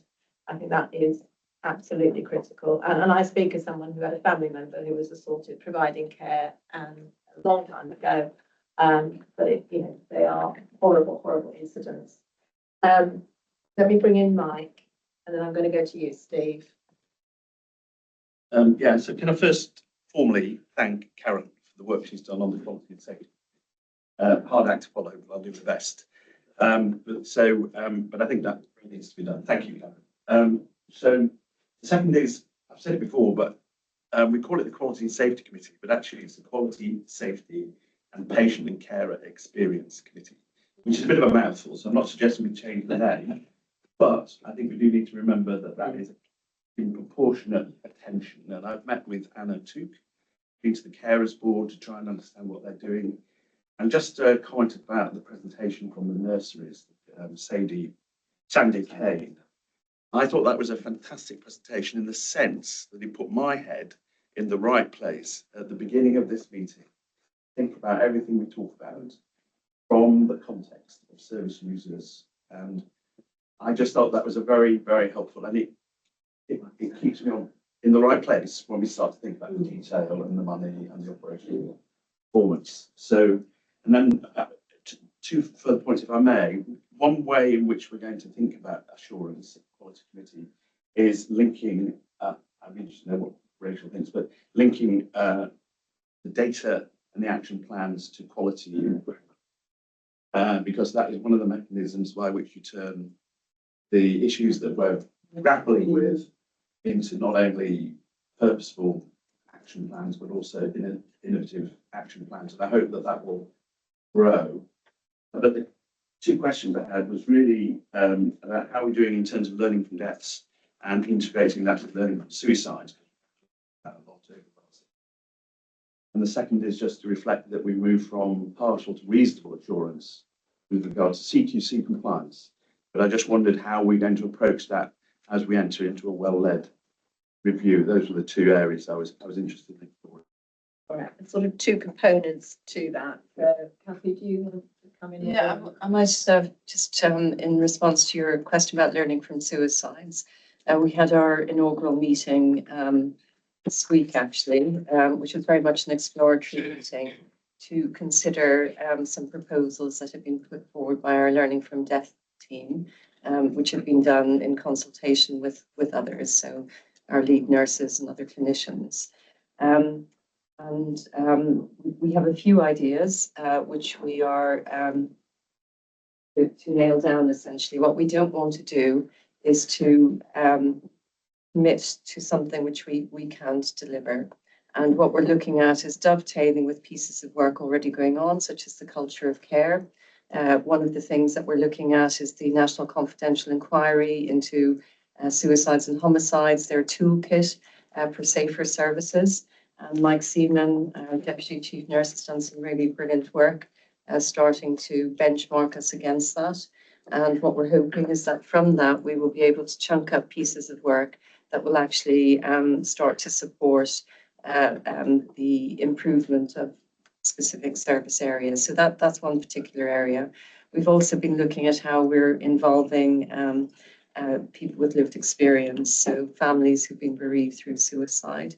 And myself, Scott and Rachel have met with some families in the last few months, and there have been offers to support us through that. So again, we're looking at what's the best mechanism and how do we support those people as well, because this sort of work can be quite triggering, understandably. So it's in progress, and the first meeting was helpful. We'll continue to report. And that group reports to the Quality and Safety Committee. That will be reporting to the group that you chair, the Quality and Safety Committee. No, it's good to know. Thank you in terms of the governance process. I'm going to bring Rachel back in, please. I'm going to go to Steve, and then we really must move on. So in terms of we have a monthly compliance compliance executive committee now, and in terms of internal monitoring, each team has a quality assurance visit, and obviously they're all based on the CQC single assessment framework. Action plans are identified, and completion of those are managed at directorate level and reported back through the MEG, which is not an acronym, but it's the actual name of an audit platform that we use. And that's all reviewed, as I say, through the compliance committee work. What's also reviewed there is our CQC action plans. And again, just to remind everybody, we have just submitted, we've just recently received the final report for the inpatient assessment that happened in March, April this year. It's taken some time, and the factual accuracy checking has been submitted, and we're now waiting with this, and obviously negotiations with CQC going on regarding that, and that again will come back into the compliance committee, and then we brought it back through to quality and safety. Much obliged. Thank you very much. All right, Steve, let me bring you in and then we will need to be brisk, but these are important matters and important to dwell on them. No, thank you, Chair. I was just going to ask the Chief Nurse just to give a quick update. Maybe we don't have time, but maybe just a point on the culture of care work, Chair, because it's such an important piece of the quality and safety agenda, Mike, that we're talking about. It'll obviously come through the committee of the board that you'll chair, but it's going to form a really strong part of our strategy moving forward. So, Rachel, can I ask you just to either give a quick update as to where that's at, please, and then maybe the next steps? Yeah, sure. Thank you. In fact, it was in my executive summary of the quality report, so I'll just raise this bit earlier. So I think everybody's heard of the culture of care. It's part of the inpatient quality, the National Inpatient Quality Transformation Programme. There's different levels to it. We have 4 wards who are, I think the most important part to stress here is that we have had lived experience service users involved from the beginning in terms of the whole part of the QI programme, workshops. Kathy and I are, in fact, we're at the executive level, we're having coaching with the culture of care team as well, and incredibly helpful it's been and challenging. So in terms of where it's at, Steve, where I think we then need to link it back into is not only our trust strategy, but also our quality strategy, and alongside, as you say, the robust QI programme that we're developing. And I was really heartened a couple of visits to inpatient setting to hear people talking about this work and being very energised and excited and positive about it. So that is great. Rachel, you referenced your policy report, so we're in your hands again. Okay, thank you. Again, as always, taking us read. I have just spoken of culture of care. I think the other area that I would really like to inform committee in terms of the patient safety champions that has been launched. That was launched on World Patient Safety Day, September 17th, and quite a milestone for us. And the patient safety champions within teams, people are coming forward volunteering. There's workshops for them in terms of learning events. I made a pledge to, as part of the day, everybody was making pledges. My pledge was to go and visit each and every one of them. I've started that and it's absolutely heartening. I'd recommend others do the same. I was up at ICU last Thursday and just seeing some of the fantastic work they're doing. A small example, they gave me an example of learning recently, and probably we could all take on board, learning recently that caffeine has, or decaffeinated drinks are reducing falls in the population, which I found very interesting, and particularly being a decaffeinated person myself. The other aspects that I'd like to highlight are at the last Quality and Safety Committee, Mike quite rightly so raised the issue of our physical health targets. That's being reviewed currently, and then also I think in terms of what I'd like to raise is an issue of care planning within the trust has been raised in a number of the inspections, assessments that we've had, and lots of the mental health act assessments as well. And in terms of that, there's a QI project in terms of Dialogue Plus for the trust, which is a personalised approach to care. It's also outcome measured. So, and I can go into more detail. I'm conscious of time here, but again, it's just started that group, so we'll be updating the committee at the next. Just to pick up on a question that I had in advance on that about care. How are we going to know that this is creeping and making progress, Rachel? There will be clear measurements. We'll see a numeric So it's like numerical, it's my R's today. I shouldn't have been called Rachel, should I? It's very unfair. Numerical increase in the completion of dialogue, which is, you know, as I say, patient-rated outcomes. So we'll be measuring that within each team. That will come. How that will come to my committee. Then. Yes, that will come through the quality and safety of each of the directorates and up through to quality and safety committee. It will form part of the dashboard. And bring in Karen, and then I'm going Just picking up the culture of care, which is inpatient focused. Yes. I'm mindful of our extensive community patients, and is there any way some of what we're doing internally we can actually start to do around a culture of care for our community patients? I think that's a very good point. I would say at the moment, it's a national programme for inpatients. I would hope if there's a national programme for community, then we would be participating. I think we, in line with the quality priorities, we will be taking forward what we can within the communities, particularly Dialogue Plus, but the actual culture of care is specifically within the inpatient quality transformation programme. There's nothing transferable. It potentially is transferable, but I would be conscious of what can be transferred from a QI perspective at the moment. I think we need to be, cognizant in terms of capacity, our workforce, etc. but I think I wouldn't want to give anybody the impression that we're not thoughtful about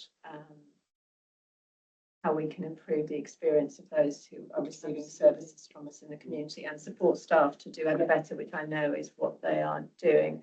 There is a question in the chat which we will try to get to, but I do need to get to questions from NEDs and executive members. So Steve, going to you, then Kathy, and then Scott very quickly. Thanks, Kathy. I'll be brief. It's more of a process question for a member of the Quality and Safety Committee, but the board's been asked to note, be alerted to two points in the report. One, as we've mentioned, about improved care planning, the other one on including physical health targets. What's the process for those actions tracked and monitored? Is there a timeline against the actions? That may well be covered in Q&S, but as it's coming to the board, it's helpful to know. Yeah, so the Dialogue Plus, that's a QI programme, has a whole programme process board attached to that, so I can bring that back through Q&S in terms of what the project milestones are, etc. So that, without a doubt. It might be helpful to include within the reports timeline for the actions, so that All right, and if I could just marry that with the question, I can't actually see who's raised it, but why are most of the patient safety indicators, I'm not sure it's most, but some of the patient safety indicators don't have targets. Without targets, how is acceptable performance ascertained? Hard to feel assured when everything varies for me. Could I comment on that? Yeah. Because the question I was going to ask is kind of linked to that. Yeah. And it is a bit of a relatively minor issue in the big scheme of things. But when I was drawn to the patient safety dashboard page, I should know what this up before, but when you look at some of the indicators for August compared to January, July, and September, what you don't get a sense of is whether August is the exception or July and September are the exceptions. But there's certainly a spike in some of the indicators to do with things like ligatures, restrictive interventions, and so on. Is it something that we need to be reflecting a little bit more on in that context? Yes, I think there is. I think so I would say historically we had the SPC charts that showed a longer opportunity for a longer period, which then would give that understanding. Yes, so for this, for just knowledge, these are not statistically significant. We did have a spike earlier in the year, and if you see our mean is 17, in actual fact July was exceptionally low. So over the longer period of time, this is not statistically significant at all. Again, in context, this data is reviewed at the Trust Self-Harm and Reduction Group, where risk estates, clinical directorates, nursing quality are there. and that has a monthly oversight of all of this data. And if there is a need for a deep dive or further assurance, that happens, and that has actually happened in terms of the February to October when there were concerns of an increase elsewhere in self-harm. But for context, this is not statistically significant. But I think there is something in terms of how much of the data we do show. I think that would say. Yeah. All right, if we could pick that up and come back on it. I'm going to have to, I think it's fantastic, so many people want to come in, but we may well run a little bit over today.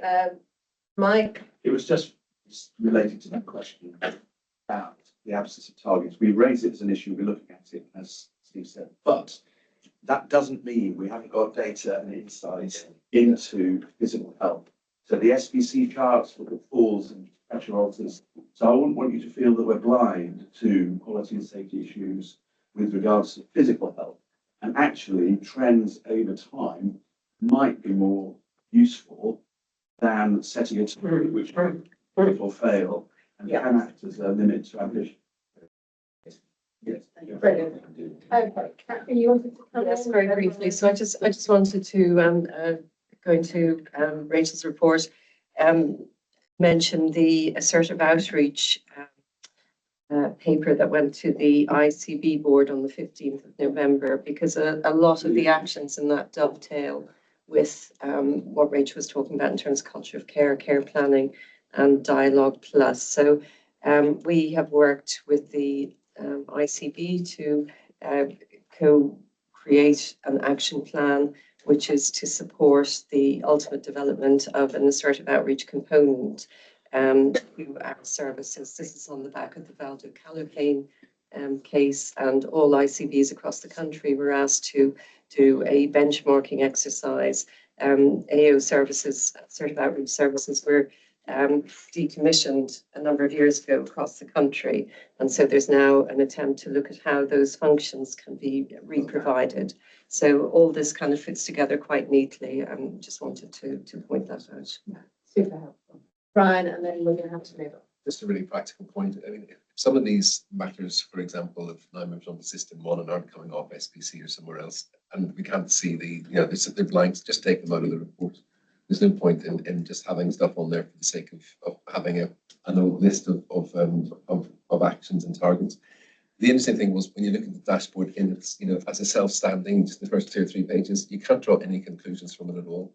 So it either needs to have more commentary or it needs to not be there, but dealt with in a different way. So I think that might be a challenge to Mike, maybe for you as the chair to throw back to the organisation. But if it's, if you can't draw the conclusions from it, it's not adding value, I suggest.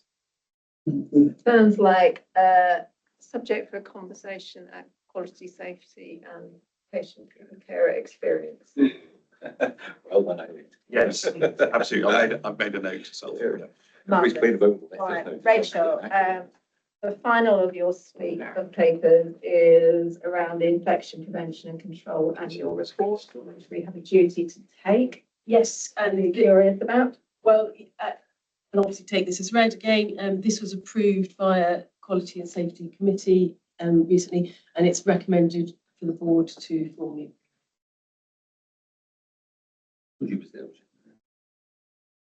I guess the only point I would make is an enormous thanks to the infection prevention control team for their hard work over the last year. Yes, indeed. It gives a good account. There are areas we would like to see some more work on, and not for today, but at some point, just for the sake of my curiosity, it's interesting to know about why the quantities of general waste that we are generating are increasing when we are trying to be a more sustainable trust. I just note that for interest, but good to see the work that is going on there, Rachel. Thank you. Did anybody have any questions on the infection control report? I know that it had a very good hearing in Quality and Safety Committee. You picked up on the comment then. Yes. Have you addressed that? Yes. Yes. All right. In which case, let's move ourselves along to people and culture. And Free, I'm going to invite you to just give a report from the People and Culture Committee. Can I just check you can hear me okay? We can. You might need to project just a bit more for all of our benefits. Lovely, no problem. I will take the report as read, but we'll just run through just partly on a timing challenge. We did have a meeting last week, but this is based, this report was based on the September meeting that we held. So one of the things that we wanted to raise was that there was a concern at the committee about the vacancy rate within children, young peoples and families. Can you hear me okay? Sorry. Yeah. Thank you. So, and just about that impact on delivery of services. I know within the directorate they are conscious of that, and obviously we will continue to monitor that rate. We've also had some challenges about the consultant job planning process. The completion rate was relatively low as at September, but I know again Kathy's team are doing a lot of work to try and drive that rate up. Other things that we discussed were, I know it has been a point of discussion over many months, the completion of appraisals. The rate has increased since this meeting, so we're currently at just shy of 73% completion as at last week. And you know, the focus is obviously on completion, but also on that value to our employees of why we do them, about their development, that it matters to us, and that it gives people that space to talk about their well-being and their professional and personal development, and just to help us, you know, thank people, but also be conscious of where we have got challenges or issues. But again, I know across the trust a lot of work is being done about that to improve the rates. We also talked about the ICB focus on staff retention and wellbeing, amongst lots of other areas. There's a lot of work being done under the People Promise agenda or programme, so we will keep coming back and discussing that both at the committee meetings and at board. And also there is a proposal to enhance our recognition of length of service and people's contribution to CPFT. We have a number of programmes in place already, but I think it's about enhancing those and just making sure that what we do and the resources that we use are well received and used to the best of our abilities. On more positive notes, we did discuss about training and mandatory training, the core and mandatory training, both of which are at really high levels. In terms of the vacancy control panel, I know it's gone through, I think, various iterations of how it works. We have had feedback that people are really appreciating the improved levels of communication surrounding the decisions that are taken, and that people are comfortable with that it's happening in a more timely manner, and also in terms of just the quality of the reasoning and the rationales that they're getting back. Really positively, I want to thank the exec teams for taking collective responsibility for supporting all of the EDI networks, and for taking one individually each. I know the staff have really appreciated that, and we look forward to bringing more positive news about the benefits and why we have the networks. Similar vein, the RCE wellbeing team, which was Royal Recovery College East, I think previously, just in terms of the support and training and learning that they're providing to staff, the patients and the service users. And just to close, the learning and organisational development team have done some really, really good work based on our pride values and developing a framework of behaviours, just so that we can help bring all of that to light. And I'm going to stop there and take any questions. Perfect. I would suggest that we ought to bring the behaviours framework to board, because it's something that all of us are signing up to proactively. It's been an absolutely excellent and highly engaging piece of work. So thank you for that, Greg. I think we should also note that the sequencing of people and culture has got slightly out of kilter with the board sequence. Caroline is actively looking at that to bring it back into a more proper and normal reporting rhythm. Steve, let me bring you in, and then I'll go to colleagues. Thank you, Chair. Thank you, Pri. Really concise report. Thank you. I think Chair Pri's been very polite about some of the areas that are contained within this report, Pri, and there is a lot of work that's been ongoing around job planning and appraisals, but this is our business as usual. So I think the challenge back to all of us, including myself and the executive team, is we need to really, really push on this particular area. So the Chief Medical Officer clearly is taking a lead on job planning, and Kathy with her team is taking that forward very seriously. And Stephen, of course, is looking at the evaluation of our appraisals in terms of not only are they being done, but also the effectiveness and output of those. As you quite rightly say, appraisals are not a yearly get together for no reason whatsoever. They are a really effective measure of how an individual can download to their line manager what they're proud of, what their achievements were, what their ambitions are, and what support and help that we can give them. So there has been a significant drive forward to look at our appraisal rate, which has improved significantly. And a big thank you to all of the executive who are taking responsibility for their respective areas to move that on. However, it's not where it needs to be. And I think the board should be assured that this will continue to be an energy that will be applied. There is one thing, Chair, I just want to raise in this space, and the process that we have currently around appraisals is quite fluid, meaning that what we don't have is appraisals over a period of time. They happen when people start. And by definition of that, there is an attrition rate of compliance against appraisals of around 8% per month as a result of the cycle.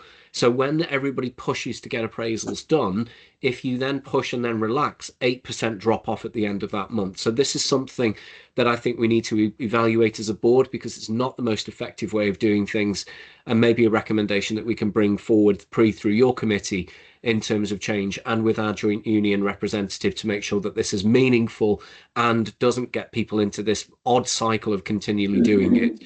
The final thing, Chair, and forgive me for indulging myself, is Holly and I met with Becky, who is a wonderful member of our workforce at the moment, who is leading out on one of the staff groups around menopause, particular area for ladies that are struggling to get some support or struggling to get peer support.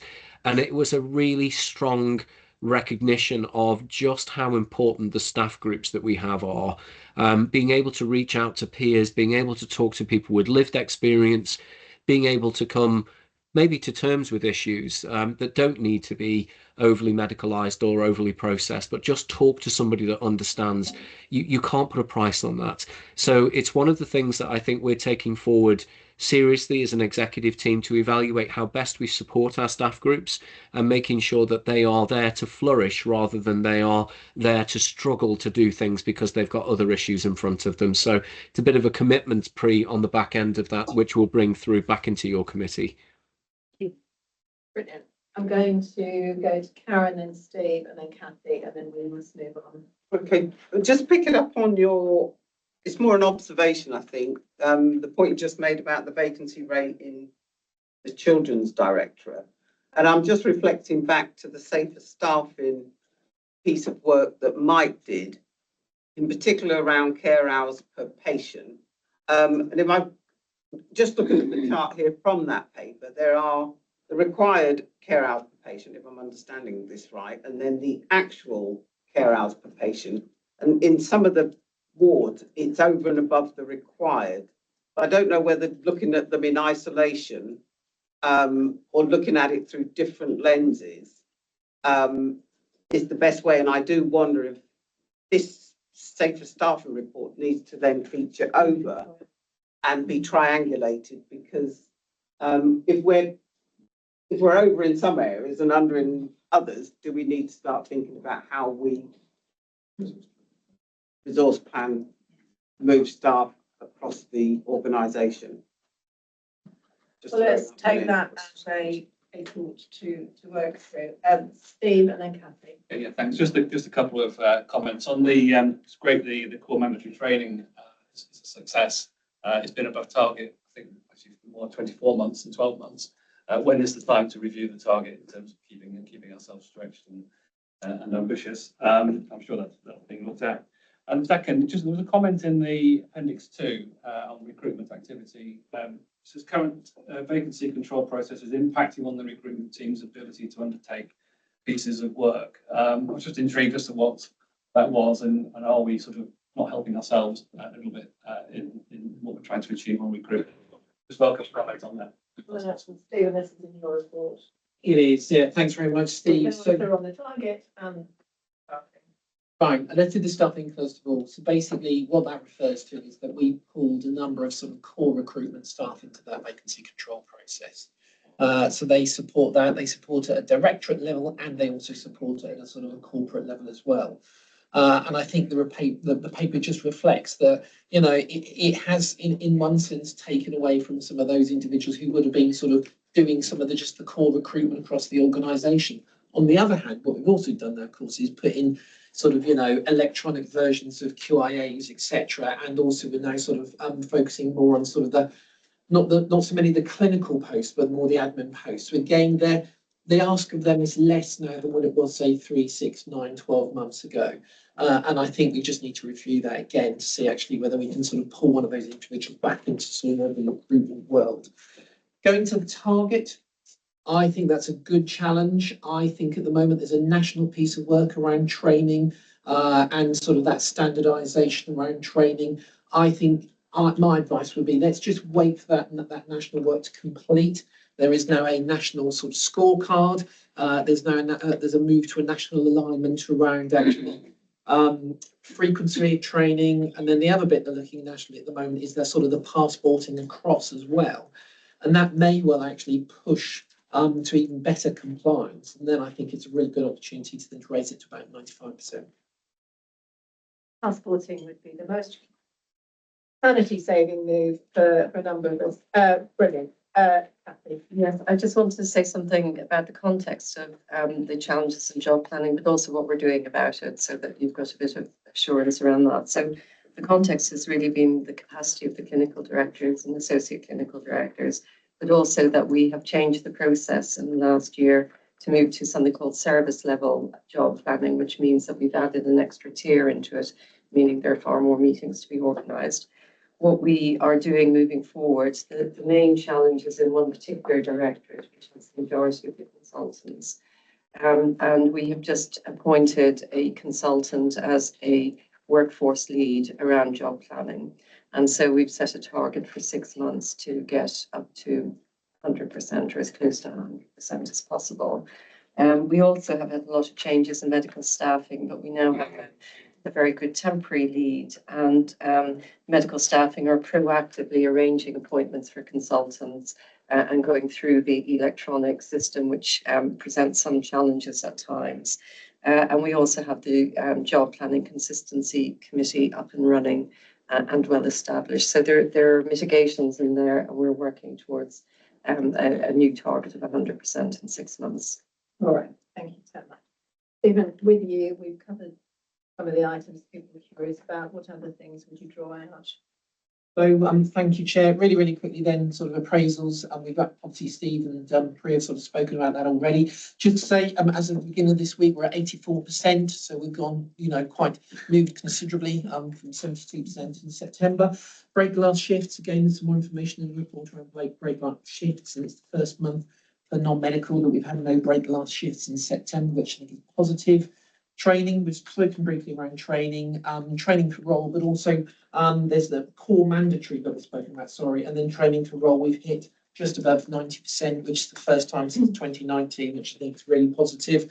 And then just a couple of other points. The people directorate support a number of consultations. We talk with we do that collaboratively with our union colleagues. It's just to say that we will be starting a consultation soon with those members of staff in the Healthy Child programme.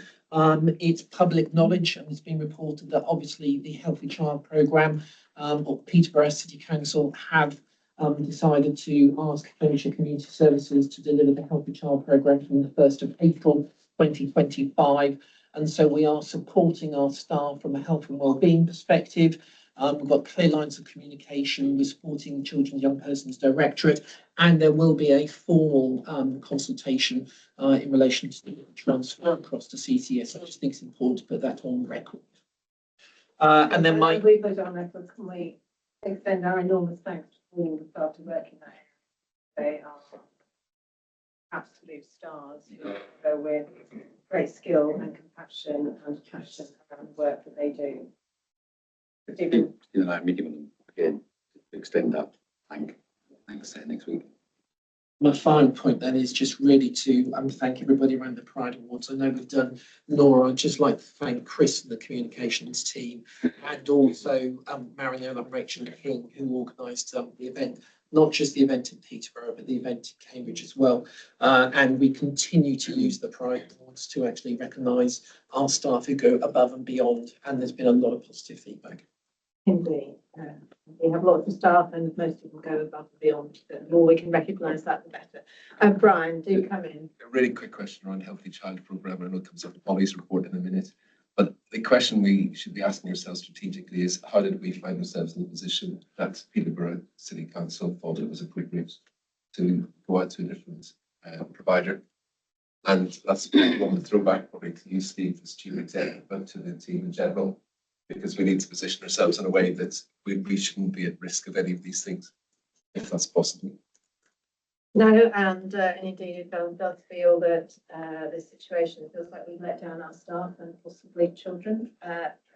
So that's always back to Steve. I don't know if you want to say anything on this. It's quite hard. You're only a few weeks in, but is there anything you want to say on this or are able to say on it? I think, yeah, I agree. Actually, I think that there's something here around how our relationships are sitting currently with our provider partners. If this is a wider piece associated with aligning sort of services for children in a much more cohesive way, then this is not how this has landed within our organisation.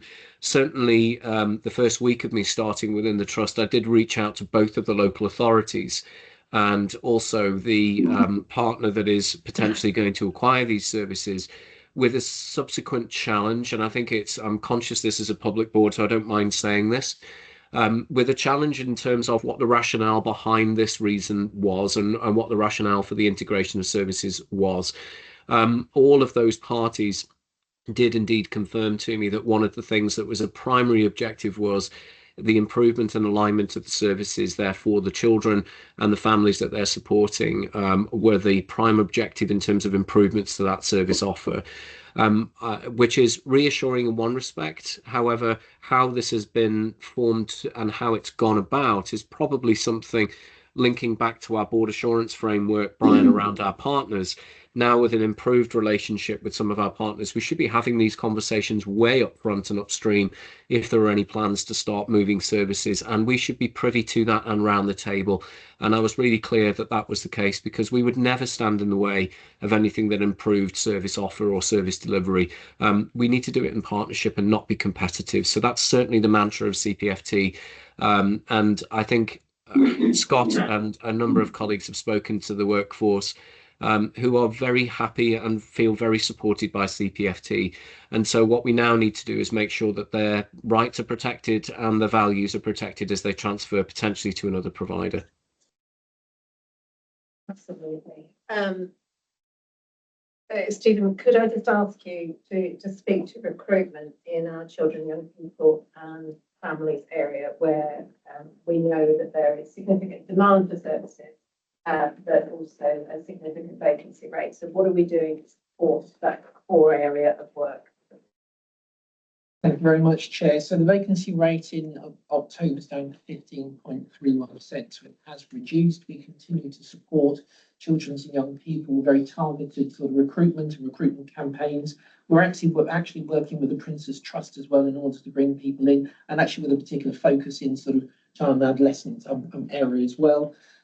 We are continuing to look at the pipeline in as well. So apprenticeships at the moment, we've got 90 plus apprentices, nursing apprentices across the organisation. And again, we will focus those in towards the children's young people. What's interesting is the breakdown is not specific to a particular group. So nursing and midwifery registry is about 15% vacancy. AHPs, it's 14%. Scientific is 16%. So at the moment, we're looking at the longer term. So the pipeline, we're looking at the short term focused, we're looking at using external organisations like the Prince's Trust, and we continue to focus recruitment and some resources in that particular area as well. And also, of course, temporary staffing services have been in there supporting the team as well. Thank you so much. We are going to have to move on. I'm really sorry. We will be returning to this. Can we move on to business and performance? Steve, welcome to you. You're going to give the report from the Business and Performance Committee. Thank you, Chair. So there are two meetings that BNP have had, one in October, one in November. I'll start with the November one, which was an extraordinary meeting to give an update on the financial recovery plan and the progress that's been made. And I think the recognition that there is still more to do, but particularly the progress made through staff chambers and understanding of the pay award, and the request at that meeting for there to be a full session of board in December, which we're going to have as part of the board meeting in December. So I won't say anything further on that at this point. In the October meeting, a very long agenda, just highlighting, I won't go through all of it, but certainly those, just a few points perhaps to the flag around the areas of partial assurance. We have a finance report, which again is on this agenda, so I won't go into detail, but we noted year-to-date overspends on our replacements, familiar with bank and agency costs, but I'm sure Lauren will cover that in very shortly. The Trust-wide Improvement Board, we talked about that TWIB, the review that's been undertaken and an outcome which is to allow the TWIB to focus more on quality improvements and added resource and senior leadership within that, and taking away financial improvements that it was covering into a separate meeting. We had a really helpful update on the Green Plan Net Zero update, our target to be net zero by 2040, and noting that our estates team got a big contribution to make to that, and we spoke about the need to look at lifestyle replacements on buildings that are need replacing as an opportunity to hit our net zero targets, and to continue to look at external funding opportunities to help us with any aspects of hitting our green plan, and to draw in partner support for those funding opportunities when they come up. We had an update on the Children's Hospital and from the group that met in October. An exciting project working towards full business case at the moment, but there are some key issues within that CPFT board will want to be made aware of: electronic patient record system, future governance and leadership models within the Children's Hospital, as well as capital funding, ongoing revenue costs that may come up, and also procurement. Again, we will be bringing a fuller session to the board as part of the board development session in December to go into a bit more detail, and particularly to understand the opportunities and also the implications of the hospital for CPFT, to draw that out a little bit more. The only other point I think to raise, and it's worth noting that the committee gave a substantial assurance to the work of the Capital and Infrastructure Committee, which was really positive. We had a very thorough update on the programme and real confidence on the capital programme being fully utilised by the year end. I think there's some examples of the 6-month business plan report that's like that as well. Others may want to chip in with other updates, but they were the highlight. Lauren and then Brian. Thank you, Chair. If I could just draw out the update from the Health and Safety Committee. So at the next board session, we'll have in detail, next public session, the EPRR, it's the Emergency Preparedness Resilience Responsive Core Standards, which we need to take in the public domain. But we did see it at the Business and Performance Committee. I think just wanted to draw colleagues' attention to the fact that that's moved to substantial assurance. So 55 of the 58 actions were complete at that point, but actually by the time we speak about it in detail in January, I expect that to look even better at 57 or maybe even 58, because we've already completed 2 further actions since our check and challenge session. So to go to the subject of targets, let's go for 58. Brian. Just picking up on the extraordinary BNP meeting that we had, that was really a response to the challenge as to whether we were going to hit the financial numbers that we are committed to as part of our plan. We should be outraged that the pay rise, the 5.5% pay rise that went through in the month of November, hasn't fully been funded by our ICB or through the formula that's adopted for paying these things out. And to the extent that we are being underpaid for this, other parts of the system being overpaid for this. And I think we should express our concerns and our misgivings about their methodology thoroughly, as I'm sure you have already, Lauren, but I think we should note that at this point, it seems to be ridiculous that we're held to a standard which requires an improvement beyond which we shouldn't be held. I'm confident that this issue has been raised more than once because it's not a new issue. And it is perverse that we're not funded to pay an award that everybody agrees our staff should have and which we are making, that we're not fully funded. So we will keep at this. I know that the ICB understands the issue, don't they, Lauren? And are not wholly unsympathetic to it. But we need to keep at this and to talk about it and to also think nationally. We're not the only trust that's in this position. So it is not particular to CPFT. The type of work that we do invites this perversity of funding to occur, and it is simply not right. So thank you for raising that. And we will keep at it. Can't say more than that. Did you want to come in on that, Lauren, or were you poised? Could that be in the finance report more? Thank you for that, Steve. I think it's important to know in Cambridge Children's, if you're on the Attenborough site, you'll see there's some hoardings up now around where the hospital will be. So that's great. But this is going to be an increasingly important for the board to be able to get assurance on. And in that spirit, Steve already chairs a group that looks at Cambridge Children's Hospital, the issues from the perspective of CPFT, and we are thinking to formalise that still further so that we are then regularly getting reports formally to the board in public around the way in which CPFT is working towards bringing this amazing facility to life, ensuring that all the risks and opportunities are properly understood. So I'm grateful to Kathy and Steve and Lauren for all the work that's going into that. Thank you. Ollie, can we move to you? Yes, indeed.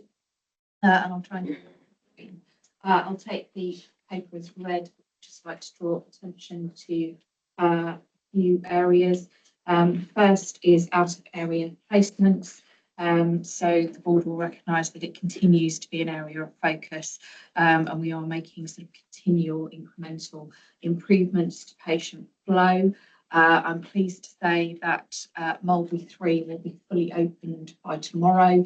They were at 15 patients currently. We will take the 16th and final patient tomorrow. So huge thanks to teams who have worked hard to make that happen. That has had a positive impact on our out of area placement. So our current position is we've got 15 out of area placements. 5 of those are appropriate, 10 of those are inappropriate. So still work to do, but we continue to have that focus. And we will be revisiting our patient flow team position once we get sort of formal communication from the ICB about our business case. We've also made real strides with meetings with the local authority and also district councils around supporting our delayed discharges, which are predominantly due to housing, different aspects of housing, but mostly with our sort of local authority and district council colleagues. But we have made strides, and I would like to note that the ICB have been very supportive in terms of helping us get that engagement. In terms of waiting lists, so waiting lists across all our directorates remain challenged, and particularly across adults, children's and young people. Our ADHD, sort of neurodevelopment and autism waiting lists continue to see increases that we know can't be met within our current capacity. We're not commissioned to deliver the activity that will be required to reduce our waiting list, nor do we have the resources. Again, we are having regular meetings with our ICB colleagues to understand how they're going to support our position, but more importantly, support the people that are on those waiting lists and clearly not getting a diagnosis. In terms of adult mental health waiting times, excluding ADHD and autism, we are seeing improvements with 90% of our waiting lists with people waiting less than 18 weeks, and children and young people seeing an encouraging reduction, although that is a more fluctuating position in children's due to vacancies that we've already discussed. Our physical health waiting lists, both within children's and older people's, remain high. OPAC are seeing gradual reduction in improvement in waiting times, but again, children's remains challenged, and again, that's particularly around some sort of key staff appointments around speech and language therapy, where we have a real challenge. We've already discussed the Healthy Child programme, so I won't mention that. And actually, I was also going to mention the assertive outreach and intensive support, which Kathy has picked up on. The other thing that I would just like to briefly signpost is the changes that are coming to the mental health waiting times. So we very briefly discussed those in our last Business and Performance Committee. We'll be bringing a more intensive paper to talk board members through that. But just to sort of highlight that we are going to be seeing changes in mental health waiting times, reporting methodology from April in 2025. So we're currently doing a piece of work to understand what that will look like for us. We are expecting it to show a slight decrease in terms of our position, because we're now going to be really focused on outcomes and recording outcome measures. So actually, I think from a service delivery and patient perspective, it's a really positive step forward. It will mean that we need to do some work with our clinicians around sort of how we record our activity and more importantly, how we record our outcomes. And then just as part of that change in mental health waiting times, we've had to submit trajectories to ensure that we're going to know 104-week waits by April, and then reducing to 78 and 52. We won't have any 104-week waits by April, and actually we've submitted that we will be ahead of target, having 0 78-week waits by April.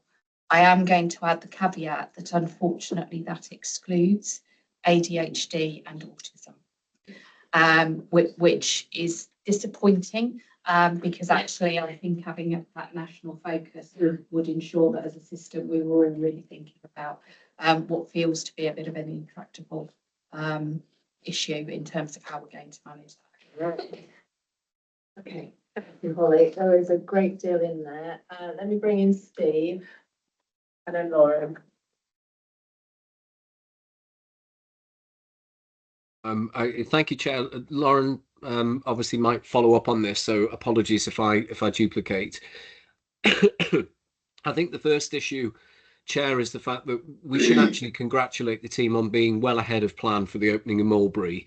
I think there is a real sense there, and a big thank you to Holly and the team, particularly from a leadership perspective and a clinical perspective, for making sure that that repatriation is both sustainable as well as safe. And I think that's really, really important.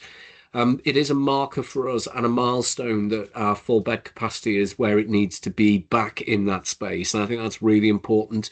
And also a very big thumbs up in terms of the fact that this is ahead of plan, because it is causing some areas of concern for us where we don't want to ever see a patient be outside of county or travel a further distance away from home unless it's entirely and absolutely necessary from a clinical care perspective.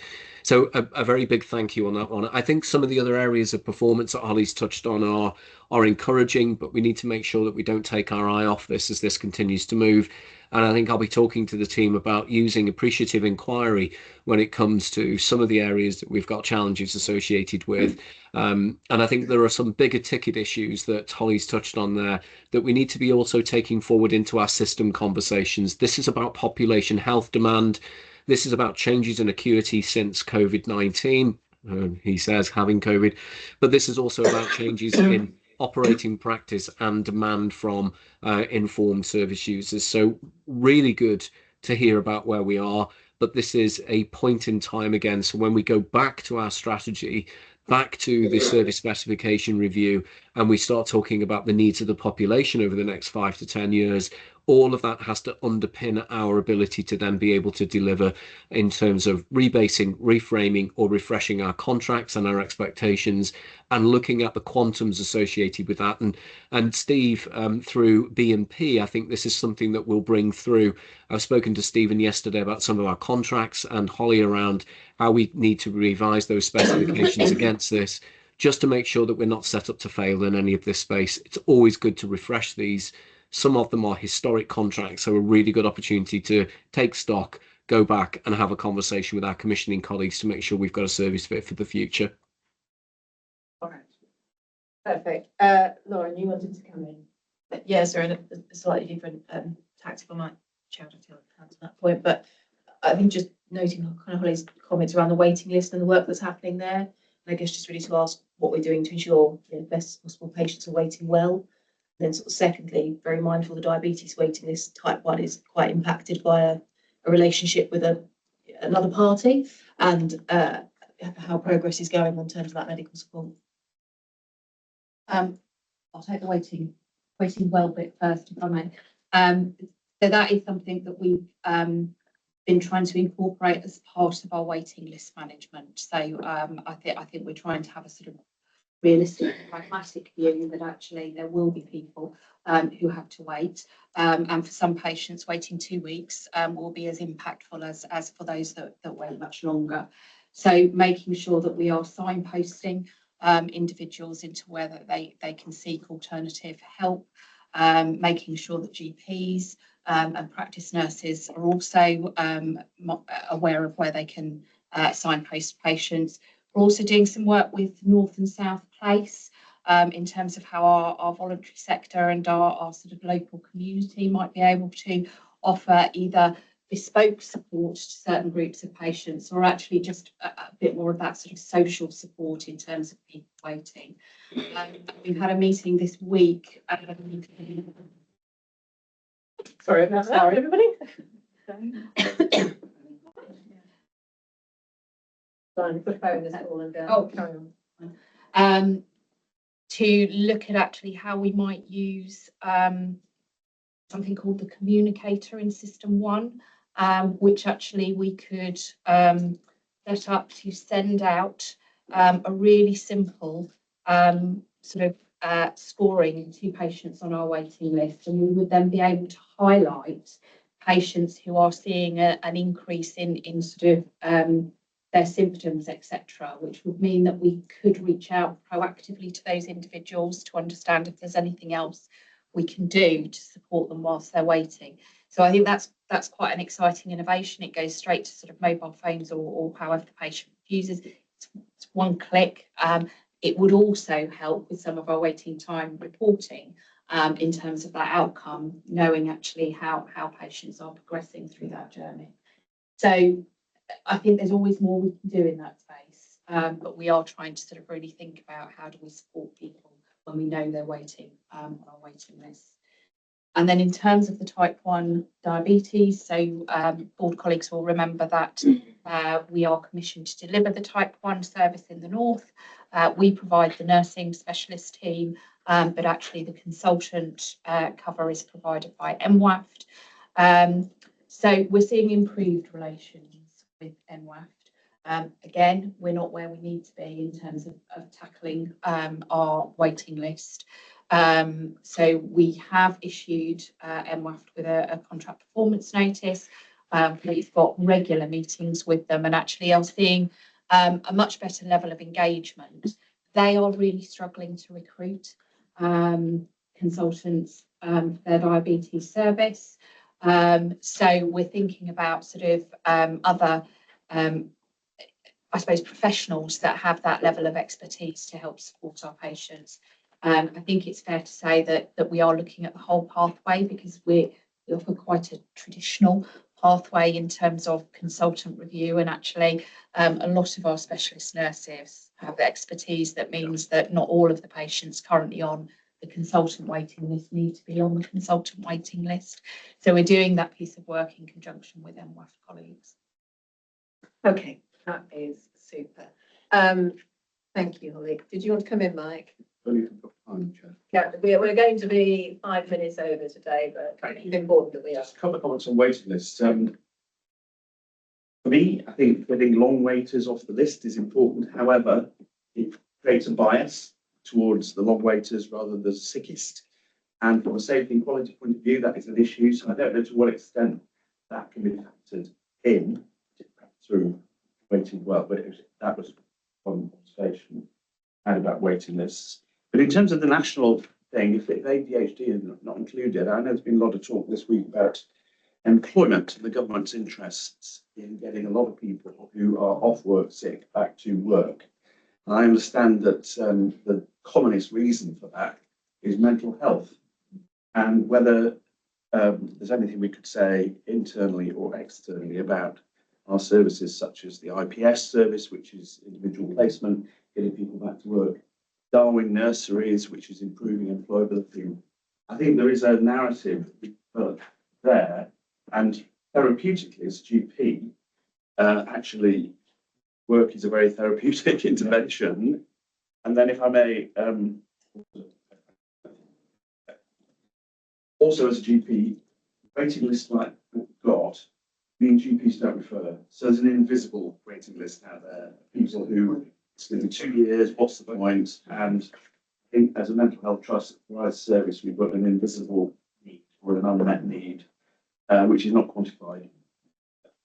So, Okay, no, that's it. I'm going to bring in Kathy, and then I think we are going to have to move along. But Holly, there's a lot in your reports which we discussed in other places, but we need to be very alive to. Yeah, it's just an aligned point, not a direct response, but I just want to put in a word for the staff mental health service. So that is something that was set up during COVID. It's for all staff across Cambridge, Surrey, Peterborough and the NHS, and it is keeping people at work or making sure people are off work when they shouldn't be there, but getting them back quickly. And we're currently working with the University of East Anglia on a health economics project, looking at the economic benefits of that. And so I really think that that's, a very strong message that we should be putting out there. And I think the economic benefits are going to be significant when we look at that. So we do have a very good story to tell in terms of supporting people to be in work, stay in work, or get into work. And I think we should be increasingly confident about telling it in the context of our population and its needs. I think we must move on, Lauren, because I don't want to shortchange you in terms of the time available for what is a very important item on the finance report. So should we move to you, please? Thank you, Chair.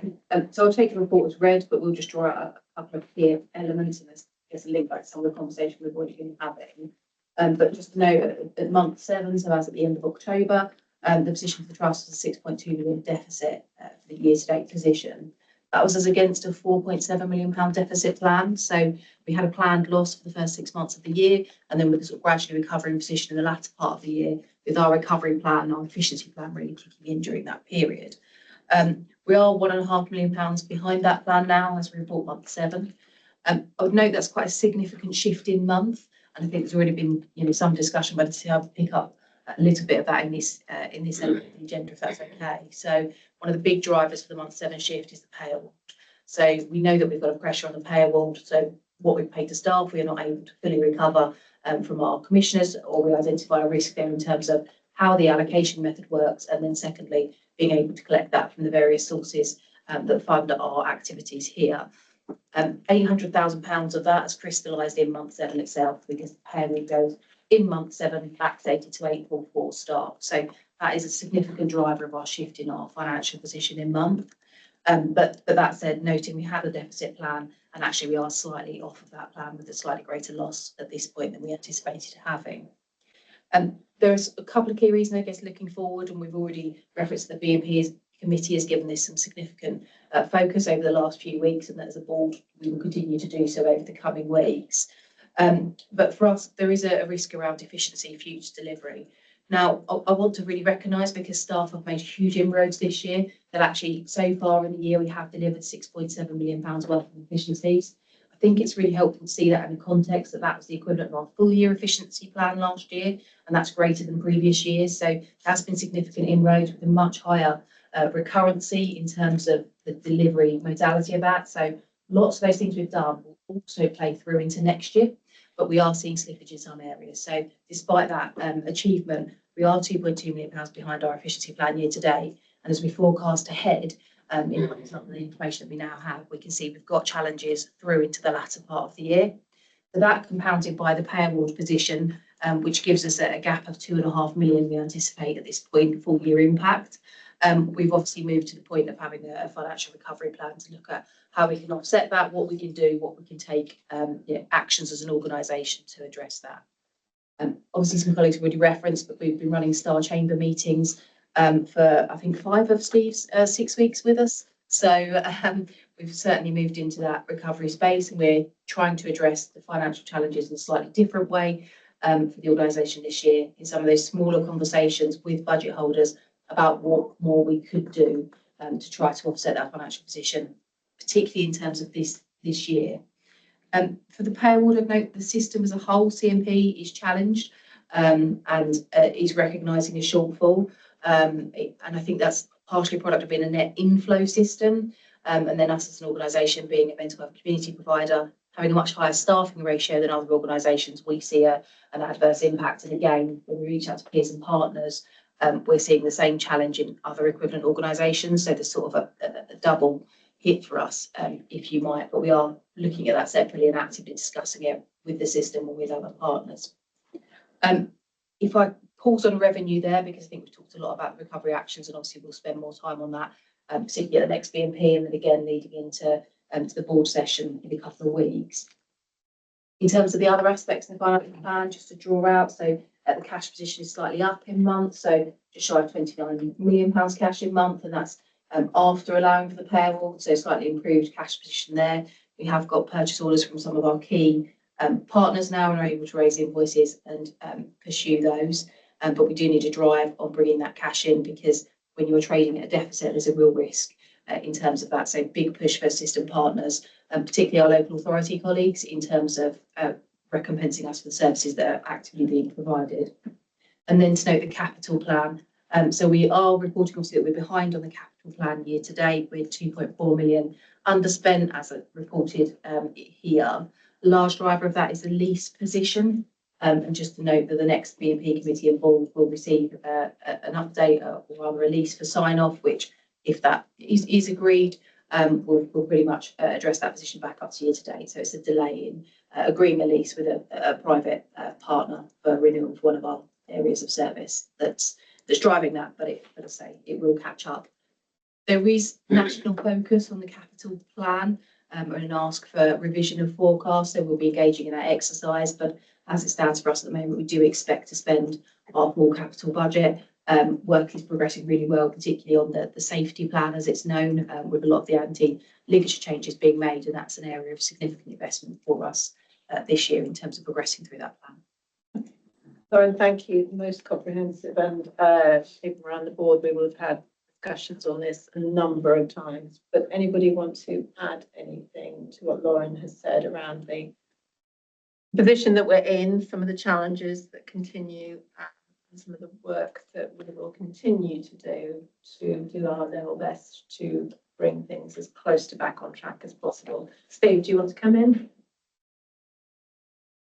Yes, thank you, Chair. And again, thank you, Lauren. Really helpful update.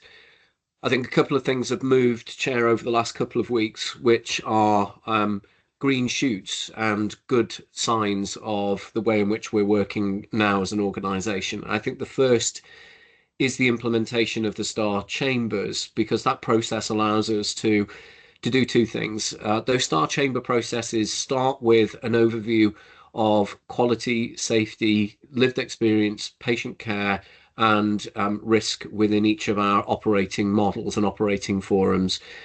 They've been very effective in terms of highlighting areas which are within our control and areas where those directorate leads seek support from the executive or seek support from other agencies, including our system partners. That's been really useful. The second thing, and more useful perhaps in the recovery space around finance, is the fact that we've been able to go back around the house again to reevaluate this with our clinical leads and ask them around their areas of and I'm going to do this on purpose, Chair, separate the areas away from recovery to transformation, because there are two parallel pieces of work that we need to run here as a trust. One is to make sure that we make the best use of public resource as much as possible, which is our day job. And then secondly, we continue to transform our services against that being A, the best use of resource, but B, capturing the innovation and creativity that we talked about previously in the board. The Star Chamber process has ignited that within our trusts, and I think maybe the conversation I wish to draw in at this point is the Chief Medical Officer and Chief Nurse, in terms of you being able to assure that these conversations are clinically led, clinically owned, and are risk assessed to make sure that any changes that we make or propose that we make are safe and don't have a detrimental impact on any of the services that we provide. And then perhaps our Chief Operating Officer can also comment on the fact that productivity is key to this, as well as our efficiency programme moving forward. Finally, Chair, there is one thing before, if it's okay to invite my colleagues to give you that assurance. This year is one thing, and we can manage this year. We can do that in partnership with our system colleagues. We can take a grip on some of the areas that we know perhaps we could tighten, which is always useful. But next year is something that I think we really need to seriously start planning, considering, and evaluating a teeny bit differently than maybe we have done. So there's a good opportunity here to learn from the Star Chamber process, to implement that into next year's CIP allocation, and then the universal allocation of that across all of our efficiency programs, including some of our benchmarking. So obviously we'll be working together as a team on that, but if it's okay with you, Chair, I'd like to just invite my clinical colleagues and operational colleagues to either challenge me on that or back me up. I'm sure that you will speak as one. So very quickly, who'd like to start? Rachel. Rachel's keen. In there. Thank you, Steve. I fully agree.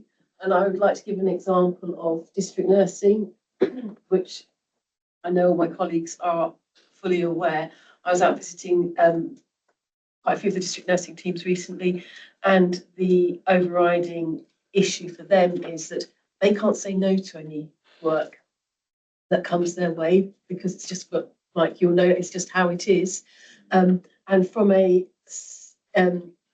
community nursing safer staffing work nationally and regionally, the data that is being provided is that by 2035 we will need 299% more district nurses just to maintain where we are now. Sorry, I'm going to lose my voice. So it's absolutely essential that we transform our services in order to meet that demand. Very scary number. But you could well see where the demand is coming from. Anybody else want to come in to confirm? I might just come in, I suppose, to address that productivity, and I might follow up Rachel's example of the district nursing. So I guess Rachel and I have been meeting with OPAC, and particularly the Associate Director of Nursing, because I think we realise that there's both a need for us to look at how we're currently delivering that service, and actually, could we deliver that in a different way? Are we making the most of the elements that are being used? But we also recognise that actually we could support the system if actually we invested in that area by pulling some work out of our acute colleagues, supporting primary care colleagues better, etc. So I absolutely agree with Steve in terms of that. We absolutely need to make sure that we're being effective, efficient, and productive. But actually also where are there opportunities where we can say, actually we could do more that would help the population and help our other system providers. But obviously we need some of the funding to follow that. Kathy, I'm going to bring you in briefly. Okay, very brief. Okay, Steve briefly alluded to this earlier, but the use of virtual wards. So this is a concept which has been confined to acute care. But we have consulted with two ideas. One was that we would use an acute ward to do clozapine initiation, and we have colleagues who are very keen to support that in Peterborough City Hospital. And the other is the medical monitoring of patients with eating disorders, which has been a hugely expensive activity because we've had to employ GPs to support that. And this could be done if there were capacity within virtual wards. So I think there are lots of great ideas out there. which won't compromise care, if anything, improve it, and it's about working much more system way as well. Well, that is, I think, music to collective ears in terms of using the great power of thought and innovation to deliver better patient care and indeed more of it. Can we move then to the business plan, Stephen, with an update on the 24-25 business plan? Thanks very much, Chair. I'm going to take the paper as read. Basically, this just gives you an overview of delivery against the 7 trust priorities. And in fact, we discussed a number of these today. We discussed already the sort of the patient flow, the opening up of Mulberry. We've spoken about our finances. We've spoken about some of the green plan, etc. So I'm taking the paper as read and happy to answer any questions, or I'm sure my colleagues are as well. I'm going to ask a question myself, if that's okay. There is a reference in the paper to an item that we had a presentation on this board, and you'll know that we were very excited, supportive of it, which is about the patient and carer race equality framework, where it did feel like we were making some progress. So I think I was both saddened and concerned to see some reference to progress stalling because we've lost a member of staff, Stephen. So I think I would speak on behalf of us all to say that we can't see stalling in this area. So first of all, then I'll bring some colleagues in. So basically, the individual left earlier on in the summer, and what they put in place was very much a clear action plan. They also put in place the structure around the monitoring. So they gave us a really good firm foundation. What we've done since is actually been talking with the system to see whether the system could actually support us. And it aligns to the earlier comment that Steve said around, could we step into that space and actually share the work that we have done around PCREF, but also actually look at it from that sort of ICS perspective as well. And I know that Steve met with the Chief People Officer, I think it was earlier on this week or late last week, to talk this through. I'm due to meet with her on Monday next week to actually pick this up again and sort of take this forwards. I don't know, Scott, if you want to come in and just add. Just to reinforce that, we, as colleagues will recall, PCREF is primarily a mental health focused service at the moment, and the pitch that we made to the ICB through the Chief People Officer is recognition of what PCREF stands for will apply more universally. So by getting that sense of engagement and support from a system perspective through the ICB, that learning can be shared much more easily. So come back to your very pointed question, Eileen, we're looking to get someone, I think we've actually got someone now aligned who's going to come in and provide that level of support. And the trade is that individual then be a conduit for sharing the information and the learning from PCREF with the wider system. And we'll bring a paper back to. Can we come back? Yeah. The board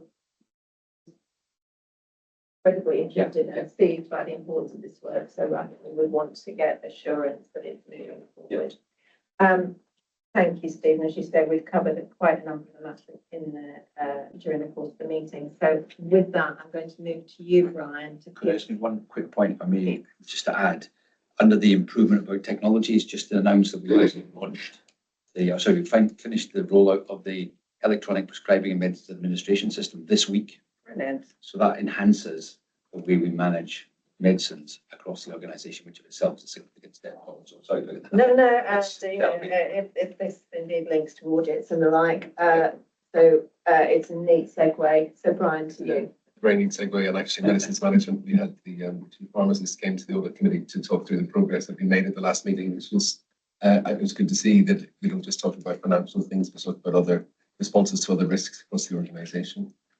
Just a couple of small points. You might laugh at this. The comment about RSM noted that they're doing some work in meetings management, and they seem to think that we have more meetings than other people, and that the high frequency of meetings may impact operational work. So they're surprised, but I think we'll be interested to see that full report. It's in draft at the moment, but that may well feed into other things which go across the organisation. I think the overall I'm pleased with where we got to in audit. The report hopefully is suitably clear, and there are no concerns I've got at the moment in terms of matters that have come to us. I will comment on two things though. Our relationship with our internal and external auditors is very strong in both cases. RSM were renewed and have been excellent. I'm also speaking to ASETs, our external auditors, tomorrow, just to sort of part of the regular progress keeping up to date. So I think we were in pretty good shape generally in this. Nothing. No, and I mean, that is encouraging, given that only 2 years ago, we, in common with many other trusts, are having difficulty in attracting external auditors into the market. So it's been good to see a relatively new firm get to grips with the issues quite so quickly. Any questions or comments? Right. Mike. To report that the Quality and Safety Committee are looking at the medicines management report and the actions therein. Because one of the, not all within our control. Shortage of medicines is a international comment. Thank you for that, Mike, and thank you, Brian. And of course, much in the media at the moment about shortages of certain ADHD meds, again, which is in no way a trivial issue for those people that need access to them. All right, Jackie, with apologies that we're a few minutes late in getting to you. The Charitable Funds Committee Assurance Report. Thank you, Chair. And just to again assume that the report is taken as read, but wanting to make that link back to our first presentation from Sandy and the Darwin nurseries and the partnership work that the Head to Toe charity do in terms of one of their strategies in terms of the Green Wards. And I just wanted to highlight a couple of other things that aren't particularly obvious in the report and some of the successes that Head to Toe have through the last few months is the introduction of a patient trolley at the Carvel Centre, which is supported again in partnership with the voluntary services that we provide. I think there's some further celebration that you can pick up in the newsletter that went out, I believe, this week. Any of you that own a Santa costume, put that on and do the 5K Santa Dash at Burley in Stamford on the 8th of December to raise funds. And we have across the next few weeks some festive activities, which include, again, partnership working with Heart and Soul, doing some carousing, I believe, at the Cavell. And we are, as a board, getting involved in some present wrapping on the 12th of December, which will mean that the presents can be distributed through our community nurses. And there is always at the committee passion and energy and enthusiasm for the Head to Toe charity. However, we do need to think about how we underpin that with a appropriate and sustainable operating model. And to this end, Hannah, the Head to Toe charity lead, and Chris, who is in the room, who is our Director for Communications, have undertaken a piece of work to bring forward an options report along with the executive to the next Head to Toe charity meeting in March to address some of that sustainability questions and challenges that we are starting to think about. At the last meeting, we also finalised our terms of reference, except for a couple of tweaks we need to make, making sure that it's consistent with other terms of references that are being reviewed. And coming back to the next step at the beginning of the board meeting this morning, in terms of branding, I believe that Chris might want to follow up on this one, but I believe that branding is out to consultation with staff, and we all know how difficult it is to land a branding of anything. So good luck there. Thank you. All right, thank you. And I know that Steve has already been involved and engaged in discussions about Head to Toe, which is a very small charity, does thousands of small things every year, which are appreciated, the cumulative impact of which is possibly not fully understood or appreciated, and we need to be able to harness the momentum that those thousands of small things actually bring to CPFT and beyond. I'm going to say thank you to everybody who's taken so far. I am not at all surprised, Brian, in your noting that RSM says that the NHS marches on its meetings and that we need to be alive to how many we've got. So my apologies, we've taken a few more minutes today than usual. As is the usual practice we have here, I've taken questions from governors as we've gone along, because that's in the flow of the debate and discussion, always feels right. We were notified that a member of the public wanted to bring a question in person, but they've not actually come today, so we will establish whether they want to have the question responded to in writing. Let me say an enormous thank you to everybody who has attended. It's been a great delight to see you all today. So thank you so much. And we will meet again, not on the 27th of November, because that would be Groundhog Day, I rather think. It'll be the 29th of January 2025, which we will look forward to. Let's hope that the weather is kind and the news will be good in coming to the port. So thank you all and see you again in January. Thank you so much. Those members of the board, if you stay on as usual, we do some board reflection. So very much.